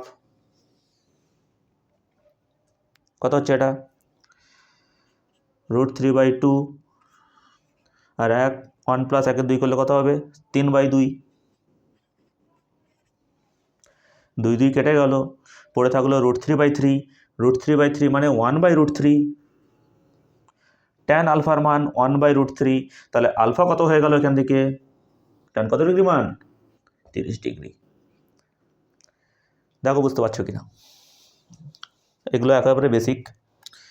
তুমি যদি পরীক্ষায় টাইম ওয়েস্ট করতে চাও তাহলে এভাবে করবে, আর যদি তুমি খুব স্ট্রং থাকো বেসিকের দিকে, যে দুটো সমান ভেক্টর যদি কোথাও দেখতে পাও ইন কেস, তার সঙ্গে সঙ্গে যদি তুমি বলতে পারো যে হ্যাঁ দুটো ভেক্টরের মধ্যবর্তী কোণকে একদম বাইসেক্ট করে তোমার লব্ধিটা যাবে, তাহলে সেটা হবে তোমার জন্য এক্সট্রা অ্যাডেড অ্যাডভান্টেজ। হ্যাঁ যদি অন্যরকম কোনো থাকে, এটার মান সেম নয়, এটা মনে করো একটু বড়, এটা মনে করো একটু ছোট, তখন সেখানে তোমাকে এই ভেক্টরের ফর্মুলা লাগাতে হবে, এই ফর্মুলা লাগাতে হবে। আশা করছি বুঝতে পারছো প্রত্যেকটা পার্ট আমার কথা, পজ করে নোট করবে। এটা ছিল তোমার প্রপার ওয়েতে দেখানো যে কত হবে আলফার মান, আর এটা ছিল একেবারে অ্যাকাউন্সে করে দেবো। তাহলে মান আর অভিমুখ দুটোই পেয়ে গেলাম। অভিমুখ কী বলবো, অ্যান্সার দেবো। অভিমুখ তাহলে কী হবে, যে সি বিন্দুতে রাখা কিউ আধানটির উপর প্রযুক্ত নেট বল এফ সিবি বলের সাথে 30 ডিগ্রি কোণে নত থাকবে, এটা হচ্ছে তোমার অভিমুখের অ্যান্সার দেওয়া।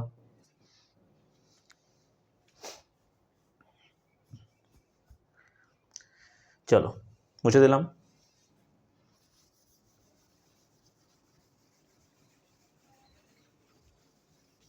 পজ করে নোট করে নেবে ভালো করে।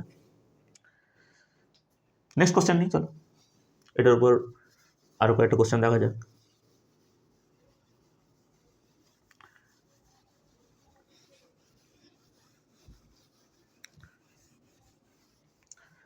আচ্ছা আমি যদি কোশ্চেন নম্বর 2তে এরকম নিই,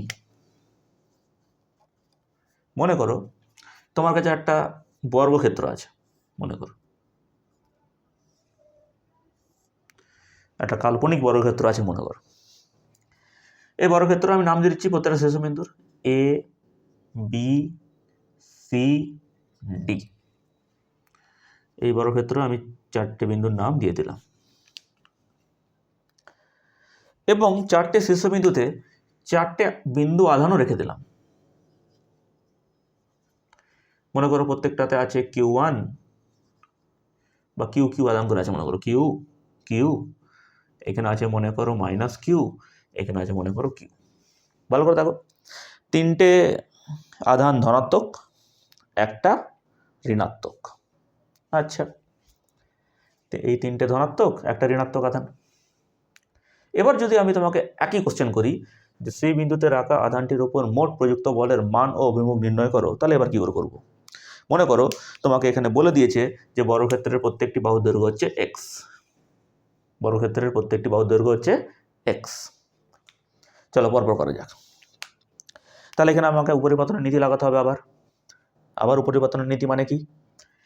সি বিন্দুতে তোমাকে ফোর্স বের করতে বলেছে, নেট ফোর্স। তাহলে সি বিন্দু বাদ দিয়ে বাকি কে কে কোন কোন আধানগুলো আছে? আর তুমি বলবে স্যার এ বিন্দুতে, বি বিন্দুতে আর ডি বিন্দুতে আধান আছে। তাহলে এই তিনটে আধান সেপারেট সেপারেট কত ফোর্স লাগাবে আগে বের করব, আর সেই ফোর্সগুলোর কী করে দেবো আমি? ভেক্টর সাম। চলো পরপর সেপারেট সেপারেট ফোর্স বের করি। প্রথমে মনে করো বি বিন্দুকে ধরলাম আমি, তাহলে এ আর ডিকে দেখবো না, এ আর ডিকে আমি ঢাকা দিয়ে দেবো। তাহলে বি বিন্দুতে রাখা আধান সি বিন্দুতে রাখা আধানকে কি করবে? বলবে স্যার এটা পজিটিভ, এটা নেগেটিভ, তাহলে পজিটিভ নেগেটিভকে আকর্ষণ করবে। তাহলে বি বিন্দুতে রাখা আধান সি বিন্দুতে রাখা আধানকে উপর দিকে টানবে কি টানবে না? আকর্ষণ করা মানে কি নিজের দিকে টানা। তাহলে হ্যাঁ, এই লাইন বরাবর টানবে, সংযোগকারী রেখা বরাবর। এই ফোর্সটার আমি নাম দিলাম force on C due to B. দেখো ফার্স্ট পার্টটা বোঝা গেল কিনা। নেক্সট, আমি যদি বলি ডি বিন্দুতে রাখা আধান কি করবে সি বিন্দুর আধানকে? বলবে স্যার এও তো আকর্ষণ করবে। কোন দিক বরাবর? আবার সেই সংযোগকারী রেখা বরাবর। কত? তুই বলবে sir force on C due to D, force on C due to D. Last, B বিন্দুতে রাখা আধানের জন্য হয়ে গেল, ডি বিন্দুতে রাখা আধানের জন্যও হয়ে গেল। এবার আমি এ বিন্দুতে রাখা আধানের জন্য দেখব। এ বিন্দুতে রাখা আধান কি করবে সি বিন্দুর আধানকে? বলবে স্যার ওটাও তো আকর্ষণই করবে, কিন্তু কোন দিক বরাবর? বলবে স্যার এ সি রেখা বরাবর টানবে। এই দুটো বিন্দু আধানকে তুমি আগে সংযোগকারী রেখা তো দিয়ে বানাও। তাহলে সংযোগকারী রেখা যদি আমি কানেক্ট করে দিই, তাহলে দেখো তো এ সি এই বরাবর হবে কি না? তাহলে এসি কর্ণ বরাবরই হবে। তাহলে এসি কর্ণ বরাবর তোমার আকর্ষণ বল কাজ করবে, আর সেই ফোর্সটার নাম আমি দিলাম force on C due to A. দেখো এই তিনটে ফোর্সের তুমি মার্কিং বুঝতে পারলে কিনা? ফোর্স মার্কিংটা ইম্পর্টেন্ট। একবার ফোর্স মার্কিং হয়ে গেলেই তারপর তুমি মান বের করবে, লব্ধির নিয়মের ফর্মুলা লাগাবে, অঙ্ক হয়ে যাবে। চলো দেখা যাক নেক্সট। এবার আমি যদি বলি যে নেট ফোর্স তাহলে কত হয়ে গেল? এফ নেট ফোর্স, তাহলে তুমি বলবে স্যার নেট ফোর্স হয়ে যাবে F CB plus F CD সবকটার vector sum plus F CA. তাহলে তিনটে ভেক্টরকে যখন আমি ভেক্টর সাম করব, তখন তিনটে ভেক্টরের জন্য এমন তো কোনো ফর্মুলা জানা নেই। আমরা দুটো দুটো ভেক্টরের জন্য কত হয় ভেক্টর সামের ফর্মুলা সেটা আমার জানা। তাহলে দুটো দুটো করে ভেক্টর নেব, আগে তাদের লব্ধি বের করব, আর সেই লব্ধিটাকে থার্ড ভেক্টরের সাথে লব্ধি করব। আবার শুনবে ভালো করে, এখানে তিনটে ভেক্টর আছে, তিনটে ভেক্টরের একত্রে লব্ধি বের করা সম্ভব নয় এই মুহূর্তে, করা যাবে না। আমরা দুটো দুটো করে করব। আগে মনে করো এই দুটো ভেক্টরকে করে নিলাম, এই দুটো ভেক্টরের লব্ধি যেটা হবে সেটা এর সাথে লব্ধি বের করব। ঠিক, দুই বা ততোধিক ভেক্টর যদি থাকে কোনো জায়গায়, তাহলে তাকে উপাংশে বিভাজন করেও লব্ধি বের করা যায়, কিন্তু আমরা অত টাইম ওয়েস্ট করব না। এখানে আমরা দুটো দুটো করে ভেক্টর ধরবো, দুটো ভেক্টরের লব্ধি বের করে লব্ধিটাকে তৃতীয় যে লাস্ট ভেক্টরটা পড়ে রয়েছে তার সাথে আবার লব্ধি করব, তাহলে আমার ফাইনাল বেরিয়ে যাবে। তাহলে একবারে সিম্পলভাবে বোঝো, তাহলে এফ সিবি আর এফ সিডির লব্ধি আগে বের করি, এফ সিবি আর এফ সিডির লব্ধি বের করি, আর সেই লব্ধিটাকে এফ সি এর সাথে যোগ করে দেবো, অর্থাৎ সেখানেও আবার লব্ধি বের করব। এফ সিবি সিডি সিএ এগুলোর মান কত আগে মান বের করা যাক। এফ সিবির মান বের করছি, তাহলে মান তুমি আবার সে বলবে from Coulomb's law, F CB মানে কার কার মধ্যে ফোর্স লেগেছে? সি আর বি বিন্দুর মধ্যে রাখা আধান। তাহলে কে কিউ ওয়ান মানে কিউ, মাইনাস কিউ লিখবো না, কিউ টু মানে মাইনাস কিউ, কিন্তু মাইনাস লিখবো না। আমি বলেছি মান বের করতে গেলে শুধুমাত্র যখনই ফোর্সের মান বের করতে হবে তখন শুধুমাত্র আধানকে নিতে হয়, আধানের চিহ্ন নিতে নেই। কুলম্বের সূত্র প্রথম দিন যখন পড়েছিলাম তখন দেখবে বলেছিলাম যে আধান দুটির মানের গুণফলের সমানুপাতি হয়। ঠিক, আচ্ছা, তাহলে এখানে K Q one Q two, Q ওয়ানের মান কিউ, কিউ টুর মানও কিউ, নেগেটিভ নেব না। তাহলে K Q one Q two by R square মানে তাদের মধ্যবর্তী দূরত্ব স্কোয়ার, আর আমি দেখো একটা বর্গক্ষেত্রের বাহু দৈর্ঘ্যকে এক্স বলেছি। কত হয়ে গেল এটা? K Q square by X square, newton হলে নিউটন। আচ্ছা, আমি যদি বলি এফ ডি সিডি কত, এফ সিডির মান, আবার তুমি বলবে K Q one Q two divide by তাদের মধ্যবর্তী দূরত্ব স্কোয়ার। একটা বর্গক্ষেত্রে চারটে বাহু তো সমান হয়, এটা এক্স হলে সবকটাই এক্স হবে। তাহলে এটার মানও কত হয়ে গেল, K Q square by X square. Last ভালো করে দেখো, দুটো সেম হয়ে গেছে অ্যাকচুয়ালি, এফ সিবি আর এফ সিডির মান সেম না। লাস্ট আমি যদি বলি এফ সিএ কত হবে, এফ সিএ এই ফোর্সটা কত হবে, তাহলে তুমি বলবে sir K Q one Q two divide by তাদের মধ্যবর্তী দূরত্বের স্কোয়ার। এবার মধ্যবর্তী দূরত্ব মানে এসির দৈর্ঘ্য না। এবার একটা বর্গক্ষেত্রের বাহু যদি এক্স হয় তাহলে তার কর্ণ এক্স রুট টু হয় কি হয় না, আর একটা বর্গক্ষেত্রের বাহুর দৈর্ঘ্য যদি এক্স হয় তাহলে কর্ণ এক্স রুট টু হবে। আর যদি নাও বুঝতে পারো তাহলে দেখো একটা বর্গক্ষেত্র যদি বলো তাহলে এটা একটা সমকোণী ত্রিভুজ, কারণ এটা একটা 90 ডিগ্রি হবে, এটাও এক্স এটাও এক্স, তাহলে অতিভুজ কত হয়ে যাবে, under root X square plus X square মানে রুট টু এক্স। ঠিক, তোমার ফর্মুলা মনে রাখা দরকার নেই, তুমি সিম্পল ছবি দেখতে পাচ্ছ চোখের সামনে, সেখান থেকেই করতে পারবে। তাহলে আমি কি বলতে পারি, এখানে এক্স রুট টু তার হোল স্কোয়ার হবে, K Q one Q two divide by তাদের মধ্যবর্তী দূরত্বের হোল স্কোয়ার। মধ্যবর্তী দূরত্ব দেখো এখানে এসি, এসি দৈর্ঘ্য এক্স রুট টু, তাহলে X root two whole square লিখবো। আচ্ছা কত হবে এটা, K Q square by two X square. দেখো সব কটা মান পেয়ে গেলাম। এবার আমি যদি বলি যে এই দুটো লব্ধি বের করবো, ভালো করে দেখো তো এফসিডি আর এফসিবি দুজনেই সেম না, এফসিডি আর এফসিবি দুজনেই সেম কি সেম নয়, একদম সেম। আর এখানে আমি তোমাকে শেখালাম যে দুটো ভেক্টর যদি সমান হয়, তাদের ম্যাগনিটিউড যদি সেম হয়, তাহলে লব্ধি একেবারে তাদের সেন্টার দিয়ে বেরোবে, হ্যাঁ যে পজিশনে দেওয়া আছে সে অনুযায়ী। তাহলে লব্ধি যদি একদম সেন্টার দিয়ে যায় তাহলে এই দুটো ভেক্টরের সেন্টার মানে তো এই রেখাটাই তো হয়ে গেল। তাহলে মনে করো এটাকে আমি নাম দিচ্ছি ফার্স্ট F1, নাম দিলাম যে F1টা হচ্ছে এফসিডি আর এফসিবির লব্ধি। তাহলে ফার্স্ট আমি F1 বের করব, F1 এর মান কত, F1 এর মান আন্ডার রুট, আবার সে একই রকমভাবে করবো, FCB square plus এফসিডি square plus 2FCB into এফসিডি into cos of angle between them. ভালো করে দেখো তো অ্যাঙ্গেলটা 90 ডিগ্রি কিনা, এফসিডি এফসিবি তাদের মধ্যবর্তী অ্যাঙ্গেলটা 90 ডিগ্রি কি 90 ডিগ্রি নয়, একদম, দুজনের মধ্যবর্তী কোণটা 90 ডিগ্রি। তাহলে দুটো ভেক্টরের মধ্যবর্তী কোণ যদি 90 ডিগ্রি হয় তাহলে আমরা ভালো করেই জানি এই পার্টটা লেখারও দরকার হয় না, জাস্ট তোমাকে বোঝানোর জন্য লিখলাম, কারণ cos 90 মান তো জিরো, cos 90 মান তো জিরো, তাহলে cos 90 মান যদি জিরো হয় এই পুরো পার্টটা থাকবে না। ঠিক, তাহলে আমি মানটা যদি বসিয়ে দিই, কে পড়ে থাকবে, খালি এই দুটো পড়ে থাকবে, এফসিবির মান K Q square by X square plus এফসিডির মানও K Q square by X square. তাহলে দুটো K Q square by X square যদি যোগ করে দিই তাহলে ফাইনালি পড়ে থাকবে root two K Q square by X square. হ্যাঁ, K Q square by X স্কোয়ারের এটা হোল স্কোয়ার হবে, এটাও হোল স্কোয়ার হবে, এফসিবির হোল স্কোয়ার বলেছে, এফসিডির হোল স্কোয়ার বলেছে, এফসিবি হচ্ছে তোমার K Q square by X square, এফসিডিও K Q square by X square, তাহলে হোল স্কোয়ার করলে হোল স্কোয়ার হবে। তাহলে দুটো হোল স্কোয়ারকে যোগ করলে 2 ইন্টু একটা হতো, আর আন্ডার রুটের জন্য 2 এর ঘাড়ে রুট 2 রয়ে গেল আর একটা বেরিয়ে গেল। আশা করছি এইসব বেসিক ক্যালকুলেশন তোমরা জানো। তাহলে এই হচ্ছে তোমার F1 এর মান। তাহলে লব্ধি কত, নেট ফোর্স কত, নেট ফোর্স হচ্ছে তার সাথে আমাকে এফসিও তো যোগ করতে হবে। এবার দেখো F1 আর এফসিএ পরস্পর একই সরলরেখা বরাবর আছে না, আর আমরা এটাও জানি যে একই সরলরেখা বরাবর যখন ভেক্টরের লব্ধি বের করা হয় তখন সেখানে তুমি সাধারণ বীজগণিতের নিয়ম লাগাতে পারো।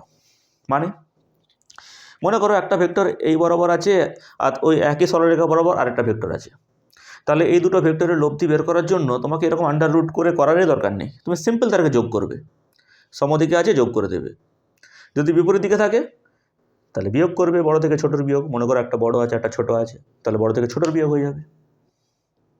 ক্লিয়ার? চলো একবার বলে দিচ্ছি ব্যাপারটা। মনে করো সরলরেখা বরাবর দুটো ভেক্টর আছে, এই বরাবর আছে 10 নিউটন আর ওই বরাবরই আছে 5 নিউটন। এখানে মনে করো এখন একটা বস্তু আছে, এই বস্তুর এম ভরের বস্তু আছে মনে করো, তাহলে এম ভরের বস্তুর উপর নেট ফোর্স কত, নেট ফোর্স কত এখানে বলছে নেট ফোর্সের মান হবে সিম্পল 10 + 5 15 নিউটন। আমি যদি আরেকটা উদাহরণ নিই, মনে করো এম ভরের বস্তু এখানে আছে একটা, এর ডান দিকে আছে 10 নিউটন আর বাম দিকে আছে 3 নিউটন। দেখো তো একই সরলরেখা বরাবর ক্রিয়া করছে কিনা 10 নিউটন আর 3 নিউটন এম ভরের বস্তুর ওপর। তাহলে হ্যাঁ, এক্ষেত্রে এফ নেট কত হয়ে যাবে? নেট ফোর্সের মান কত হয়ে যাবে? বলছে 10 থেকে 3 বিয়োগ 7 নিউটন। আর হ্যাঁ, ওইদিকে হবে, ডান দিকে হবে, 10 নিউটনের দিকে হবে। ক্লিয়ার? এবার তুমি যদি বলো যে না স্যার আমি F1 square plus FC square plus 2 F1 FC into cos of angle between them তার আন্ডার রুট এসব করতে পারো, একই ব্যাপার, তোমার টাইম ওয়েস্ট হবে খালি, আর কিছু না। তাহলে দেখতে পাচ্ছি এখানে একই সরলরেখা বরাবর দুটো ভেক্টর আছে, দুটো ভেক্টরের লব্ধির মান যখন বের করব তাহলে সিম্পল দেখতে পাচ্ছি তারা একই দিকে আছে, তাহলে যোগ করে দেবো। তাহলে এফ নেট ফাইনাল লিখছি, এবার দেখবে তোমরা, মুছে দিলাম এগুলো সব। অতএব এফ নেট এই জায়গাটা করছি, এফ নেটের মান F1 এর মান √2 kq² x² প্লাস FC এর মান kq² 2x²। একটু ছোট করার চেষ্টা করি, দুটো থেকে kq² x² কমন, তাহলে এখানে পড়ে থাকছে √2 প্লাস হাফ, তাহলে কত হয়ে গেল 2√2 + 1/2 ইন্টু kq² x²। এটা হচ্ছে তোমার সি বিন্দুতে রাখা ঋণাত্মক যে আধানটি আছে তার উপর প্রযুক্ত net force due to A B and D, A B D বিন্দুতে রাখা আধানের জন্য। অঙ্কটা ভালো করে বুঝবে, যেখানে বুঝবে না বারবার রিপিট করে করে দেখবে। ভেক্টরের প্রচুর অ্যাপ্লাই আছে, তোমার ক্লাস 11-এর ভেক্টরকে খুব স্ট্রং করতে হবে। যদি তোমার ক্লাস 11-এর ভেক্টর স্ট্রং না থাকে তাহলে কিন্তু এই অঙ্কগুলোতে তুমি অসুবিধায় পড়বে। ক্লাস 12-ও ভেক্টর আছে, তোমাদের ম্যাথমেটিক্স আছে ভেক্টর বলে একটা পুরো ইউনিট আছে তোমাদের। ওকে, নেক্সট অঙ্কে যাই, পজ করে নোট করে নেবে।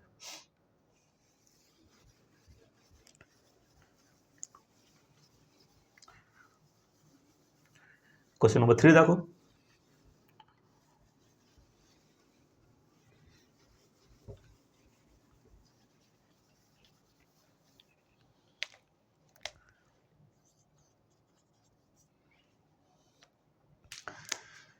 মনে করো তোমার কাছে একটা আয়তক্ষেত্র আছে, মনে করো এগুলোকে পলিগন টাইপ প্রবলেম বলে। পলিগন মানে তোমার বহুভুজ, বুঝতে পারছো, আয়তক্ষেত্র, ত্রিভুজ, বর্গক্ষেত্র, সমকোণী ত্রিভুজ, যাইকে নিয়ে না কেন এগুলোকে তোমার পলিগন বেসড প্রবলেম বলে। তাহলে পলিগন বেসড প্রবলেমগুলোই আমি নিচ্ছি আপাতত আজকে। মনে করো তোমার কাছে একটা আয়তক্ষেত্র আছে, নাম দিচ্ছি আবার এ বি সি ডি। এই আয়তক্ষেত্রের 4টে শীর্ষবিন্দুতে 4টি আধান রাখা আছে, বিন্দু আধান। আবার ধরে নিচ্ছি, মনে করো এবার একটু অন্যরকম নিই। মনে করো এ বিন্দুতে রাখা আছে 2q আধান, বি বিন্দুতে রাখা আছে q আধান, সি বিন্দুতে রাখা আছে -2q আধান, আর ডি বিন্দুতে রাখা আছে -q আধান। ধীরে ধীরে অঙ্কের ডিফিকাল্টি আমি বাড়াবো, দেখো একটু ভালো করে বুঝতে পারবে। আবার একই কোশ্চেন, চলো এবার একটু অন্যদিকে নিয়ে কোশ্চেনটা। বলছে বি বিন্দুতে রাখা আধানটির ওপর প্রযুক্ত মোট বল ও তার অভিমুখ নির্ণয় করো। এবার কোশ্চেন কি, বি বিন্দুতে রাখা আধানটির উপর প্রযুক্ত মোট বল ও তার অভিমুখ নির্ণয় করো। আচ্ছা, এখানে তোমাকে বলে দিয়েছে যে আয়তক্ষেত্রের দৈর্ঘ্য হচ্ছে 2x আর প্রস্থ হচ্ছে x, জাস্ট প্রস্থটা তোমার দৈর্ঘ্যের হাফ। সব পরপর করা যাক। যদি বি বিন্দুতে আধানটার উপর ফোর্স বের করতে বলে তাহলে বি বিন্দুর উপর ফোর্স লাগাবে কারা? তাহলে তোমার ফার্স্ট স্টেপ বলবে স্যার এই বিন্দুতে রাখা আধানটা লাগাবে ফোর্স, ডি বিন্দুতে রাখা আধানটা লাগাবে, আর সি বিন্দুতে রাখা আধানটা লাগাবে। তাহলে পরপর যদি আমি বলি যে এ বিন্দুতে রাখা আধানটা বি বিন্দুতে রাখা আধানটার উপর কোন দিকে ফোর্স লাগাবে, তাহলে আমাকে একটু বুঝে বলো কোন দিকে ফোর্স লাগাবে। এটা পজিটিভ, এটাও পজিটিভ, তাহলে দুটো পজিটিভ যদি থাকে তাহলে পজিটিভ পজিটিভকে ঠেলবে অর্থাৎ বিকর্ষণ করবে। তাহলে দেখো তো এই বরাবর ফোর্স লাগাবে কিনা, force on B due to A. হ্যাঁ, এ বিন্দুর জন্য হয়ে গেল। আচ্ছা, সি বিন্দুতে আসি। সি বিন্দুতে রাখা আধানটা বি বিন্দুর উপর কেমন ফোর্স লাগাবে? তুমি বলবে স্যার এ তো আকর্ষণ বল লাগাবে। কোন দিক বরাবর লাগাবে? তাদের সংযোগকারী রেখা বরাবর। তাহলে দেখো তো সংযোগকারী রেখা বরাবর মানে এই বরাবর লাগাবে কিনা। আর যদি এই বরাবর লাগে, এই ফোর্সের নাম দেবো কি? Force on B due to C, FBC. এগুলো সব ভেক্টর। আর আর আরেকটা ভালো করে দেখো, ডি বিন্দুতে রাখা আধানটা লাগাবে। ডি বিন্দুতে রাখা আধানটা বি বিন্দুতে কেমনভাবে ফোর্স লাগাবে? বলবে স্যার এটাও তো সিম্পল, আপনি ডি আর বিকে কানেক্ট তো করুন। তাহলে ডি আর বিকে কানেক্ট করে দিলাম, আর ওই যে সংযোগকারী রেখা, ওই রেখা বরাবর লাগাবে। কোন দিকে লাগাবে? কেমন লাগাবে? আকর্ষণ লাগাবে। নেগেটিভ পজিটিভকে আকর্ষণ করে। তাহলে দেখো তো এই বরাবর আকর্ষণ করবে কিনা, force on B due to D.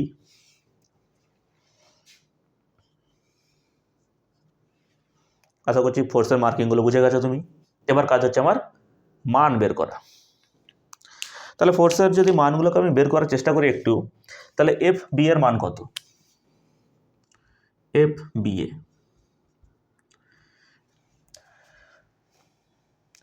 চলো কুলম্বের ফর্মুলা লাগাই। কে কিউ ওয়ান, এফ বি এ মানে কি? এ আর বি বিন্দুর মধ্যবর্তী বল। তাহলে এ আর বি বিন্দুর মধ্যবর্তী বল কত হবে? K Q one Q two by R square. তাহলে কে ইন্টু কিউ ওয়ান মানে টু কিউ, কিউ টু মানে কিউ, ডিভাইড বাই তাদের মধ্যবর্তী দূরত্বের স্কোয়ার। মধ্যবর্তী দূরত্ব টু এক্স হবে, তো এটা যদি টু এক্স হয় এটা টু এক্সই হবে। তাহলে কত হয়ে গেল এটা? Two K Q square by four X square, একটু কাটাকাটি হবে। তাহলে K Q square by two X square. আচ্ছা, এফ বি এ বেরিয়ে গেল। এবার যদি আমি বের করতে চাই এফ বিসি, চলো এফ বিসি বের করে নিই। তাহলে এফ বিসি যদি বের করি, তাহলে এখানে বি আর সি বিন্দুতে রাখা আধান দুটোর কথা বলবো। তাহলে আবার সে একই formula, K Q one Q two divide by তাদের মধ্যবর্তী দূরত্বের স্কোয়ার। এবার দেখো দূরত্বটা এক্স, তাহলে এটা কত হয়ে গেল? Two K Q square divide by X square. আচ্ছা, নেক্সট এবার যে আমি যদি বলি লাস্ট এফ বিডি বের করব, তাহলে এফ বিডির মান কত? আবার একই ফর্মুলা, কে বিডি বলছি মানে কি? বি আর ডি বিন্দুতে রাখা আধানের মধ্যবর্তী ফোর্স বলবো। বি আর ডি বিন্দুতে যখন বলবো তখন এগুলোকে আর দেখবো না। তাহলে K Q one Q two, Q ওয়ানকে তুমি কিউ বলো, কিউ টুকেও কিউই বলতে হবে, মাইনাস কিউ তো মানে নেগেটিভ বসানো যাবে না, চিহ্ন বাদে বসাতে হয়, ডিভাইড বাই তাদের মধ্যবর্তী দূরত্ব স্কোয়ার। এবার বলো বিডির দৈর্ঘ্য কত? করা যাক। এটা টু এক্স, এটা এক্স, তাহলে সমকোণী ত্রিভুজের এটা হচ্ছে অতিভুজ। তাহলে তুমি কি বলবে যে স্যার বিডির দৈর্ঘ্য হচ্ছে under root X square plus two X এর হোল স্কোয়ার। এভাবে তো বের করতে হয়। তাহলে এটা যদি ভূমি হয়, এটা যদি লম্ব হয়, তাহলে এটা অতিভুজ হবে। তাহলে আলটিমেট দেখো four X square plus X square মানে ফাইভ এক্স স্কোয়ার। তাহলে আমি বলতে পারি এটার মান হচ্ছে রুট ফাইভ এক্স। তাহলে রুট ফাইভ এক্স যেই বেরিয়ে গেল, তাহলে এফ বিটির মানের নিচে যখন আমি এক্স স্কোয়ার লিখবো, তাহলে রুট ফাইভ এর হোল স্কোয়ার লিখবো, রুট ফাইভ এক্স এর হোল স্কোয়ার লিখে দিলাম। কত হয়ে গেল এটা finally? K Q square by five X square হয়ে গেল। দেখো বুঝতে পারলে কিনা এতদূর? K Q square by five X square হয়ে গেল। এবার আমার কাজ কি? এই তিনটে ফোর্স যে তুমি বের করেছো এদের লব্ধি বের করা। কারণ এই তিনটে ফোর্সের যদি লব্ধি তুমি বের করতে না পারো, তাহলে তুমি নেট ফোর্স কী করে বার করতে পারবে? বি বিন্দুতে আমাকে তো বি বিন্দুতে রাখা আধানটার উপরেই তো নেট ফোর্স বার করতে বলেছে। দেখো ভালো করে, যদি আমি নেট ফোর্স বের করতে চাই, প্রথমে কার কার লব্ধি নিয়ে নেবো? যে প্রথমে এই দুটোর লব্ধি নিয়ে নিই। যদি এই দুটো লব্ধিকে ভালো করে দেখি, এবার কিন্তু এরা দুজন সেম ফোর্স নয়, অর্থাৎ দুটো ফোর্সের মান সেম নয়। এবার তুমি বলতে পারবে না যে এত মিডিল দিয়ে যাবে, না, এবার মিডিল দিয়ে বলা যাবে না। তাহলে এক্ষেত্রে কী করবো? তাহলে এক্ষেত্রে তুমি সিম্পল সামুদ্রিক বানাও, সামুদ্রিক বানিয়ে তার যে কর্ণ বরাবর হবে সেই কর্ণটাই হবে তাদের লব্ধি। দেখো আমি এটা সামুদ্রিক বানাচ্ছি। হ্যাঁ, এখানে সামুদ্রিক তো ঠিক হলো না, এটা একটা আয়তক্ষেত্রের মতো হলো, আয়তক্ষেত্র একটা সামুদ্রিক। তাহলে দেখো তো আমি প্রথম লব্ধি এফ ওয়ান পেলাম কিনা। তাহলে এফ বিসি আর এফ বি এর যে লব্ধি সেটা আমি প্রথমে বের করার চেষ্টা করছি। দেখতেই পাচ্ছি এফ বি এ আর এফ বিসির মধ্যবর্তী কোণ হচ্ছে 90 ডিগ্রি। তাহলে F1 লব্ধির মানটা কত হবে এখান থেকে? F1 লব্ধির মান √ এফ বি এ তার হোল স্কোয়ার, এফ বি এ এই যে বি এ, তার মানে আমি লিখবো K Q square by 2x² তার হোল স্কোয়ার প্লাস এফ বিসির হোল স্কোয়ার, এফ বিসি মানে এটা, তাহলে আমি লিখবো 2k² বাই x² তার হোল স্কোয়ার। কত হবে? দুটো থেকে দেখো k² বাই x² এর হোল স্কোয়ার যদি কমন নিয়ে নিই, তাহলে রুটের বাইরে বেরিয়ে আসলে একখানা বেরিয়ে আসবে, k² বাই x² বেরিয়ে হলো। আর রুটের ভেতরে কারা পড়ে রইল? একটা পড়ে রয়েছে 1/2² মানে 1/4 প্লাস 2² মানে 4। দেখো 1/2² পড়ে রয়েছে, এখানে 2² পড়ে রয়েছে, তাহলে এটা কত হয়ে গেল? 4 4 16, 1 17, তাহলে হয়ে গেল √17 k² বাই 2। আর কারণ নিচে 4 যখন আবার রুট করবো 2 বেরিয়ে আসবে, আর এখানে একটা x² আছে। তাহলে এফ বি এ আর এফ বিসি এই দুটোর আমি লব্ধি পেয়ে গেলাম। আচ্ছা আচ্ছা, এই লব্ধিটা যখন বের করলাম তাহলে অ্যাঙ্গেলটা কত? এই অ্যাঙ্গেলটা তো জানা দরকার আমার। তাহলে ওই অ্যাঙ্গেলটা যদি আমি জানতে চাই, ওটা কত হবে এই অ্যাঙ্গেলটা? তাহলে এই ত্রিভুজটাকে ভালো করে দেখো, এই অ্যাঙ্গেলটাকে যদি আমি আলফা বলি, তাহলে ট্যান আলফা কত হবে ওখান থেকে? ট্যান আলফা মানে তুমি বলবে স্যার লম্ব বাই ভূমি। লম্ব মানে ভালো করে দেখো এফ বি এ, আর ভূমি মানে তুমি ভালো করে দেখো এফ বিসি। এফ বি এর মানটা কত? k² by 2x² divide by F বিসির মানটা কত? 2k² by x²। k² by x² দুটোই কেটে গেল, তাহলে দেখো আলটিমেট পড়ে রইল 1/4। তাহলে আলফার মান এখান থেকে কত বেরিয়ে গেল? tan inverse 1/4। এবার tan ইনভার্স 1/4 এর মান কত? ক্যালকুলেটর বের করতে হবে। চলো ক্যালকুলেটর বের করি আমি।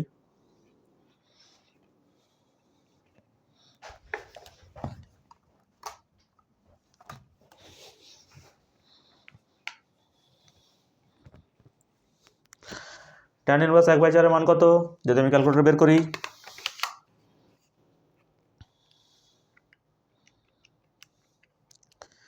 (14.36 ডিগ্রি। চলো 14 ডিগ্রি ধরলাম এটাকে আমি, তাহলে এটা সমান 14 ডিগ্রি।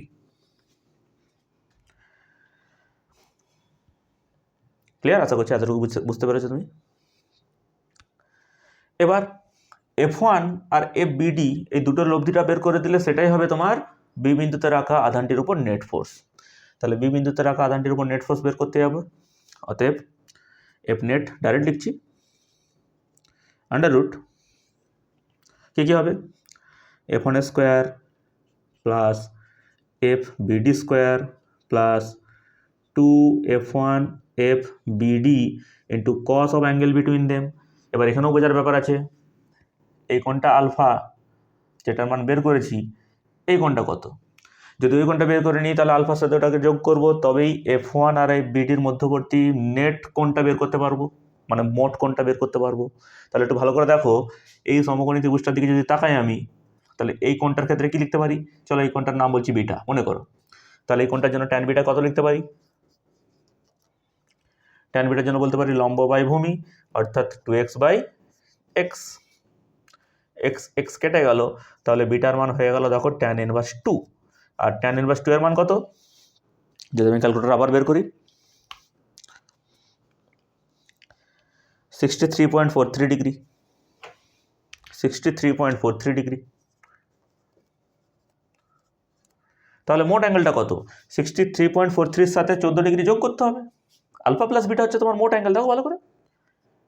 F1 আর FBDর মধ্যবর্তী নেট বা মোট কোণটা কত? Alpha plus beta. তাহলে 14 ডিগ্রি আর 63.43 যদি যোগ করে দিই তাহলে কত হয়ে যাচ্ছে? এটা 77.43 ডিগ্রি। হ্যাঁ, এবার আমি মানগুলো বসাবো, কত কত আসছে।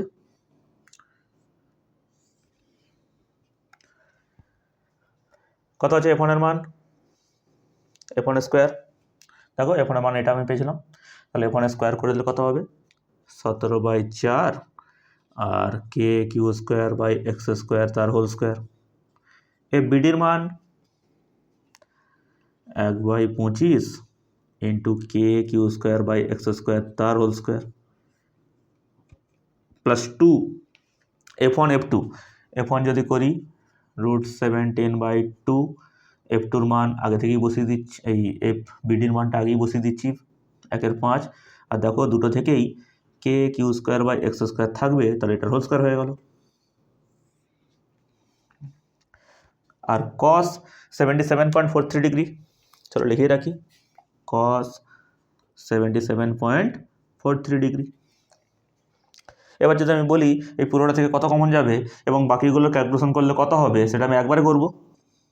তাহলে পুরোটা থেকে K Q square by X স্কোয়ারের হোল স্কোয়ার কমন যাবে, রুটের জন্য বাইরে বেরিয়ে আসবে খালি K Q square by X square only, রুটের জন্য K Q square by X square বেরিয়ে আসবে। আচ্ছা ঠিক আছে, বেরিয়ে হলো। ভেতরটা কী পড়ে থাকবে,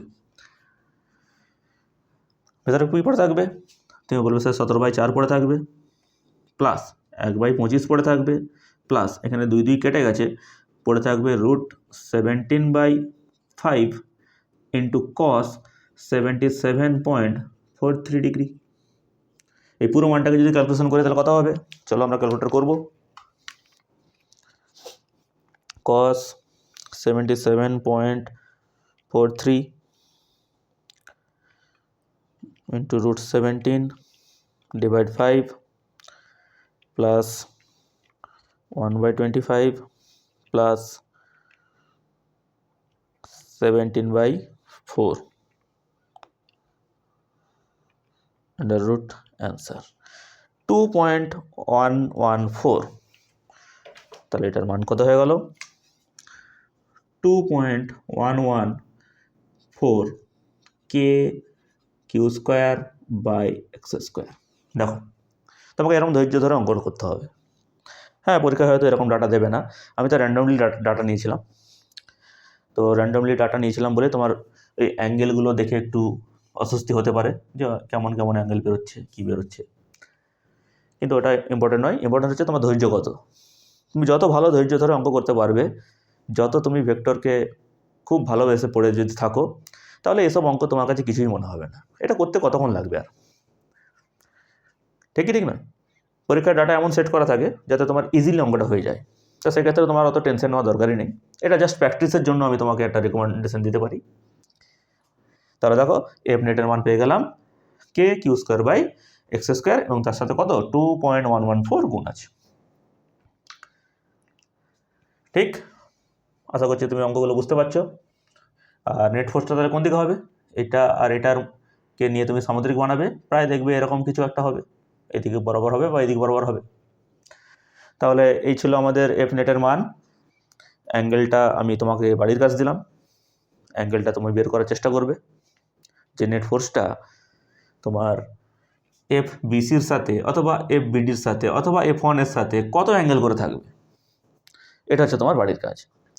বাড়ি থেকে বের করবে, বাড়িতে গিয়ে। আজকে আমি এতটাই তাহলে থাকলো, প্র্যাকটিস করো, ভালো করে পড়াশোনা করো, এবং আমরা নেক্সট ক্লাসে পরবর্তী টপিক নিয়ে আবার চলে আসবো। ওকে, ভালো করে পজ করে নোট করে নাও। Thank you.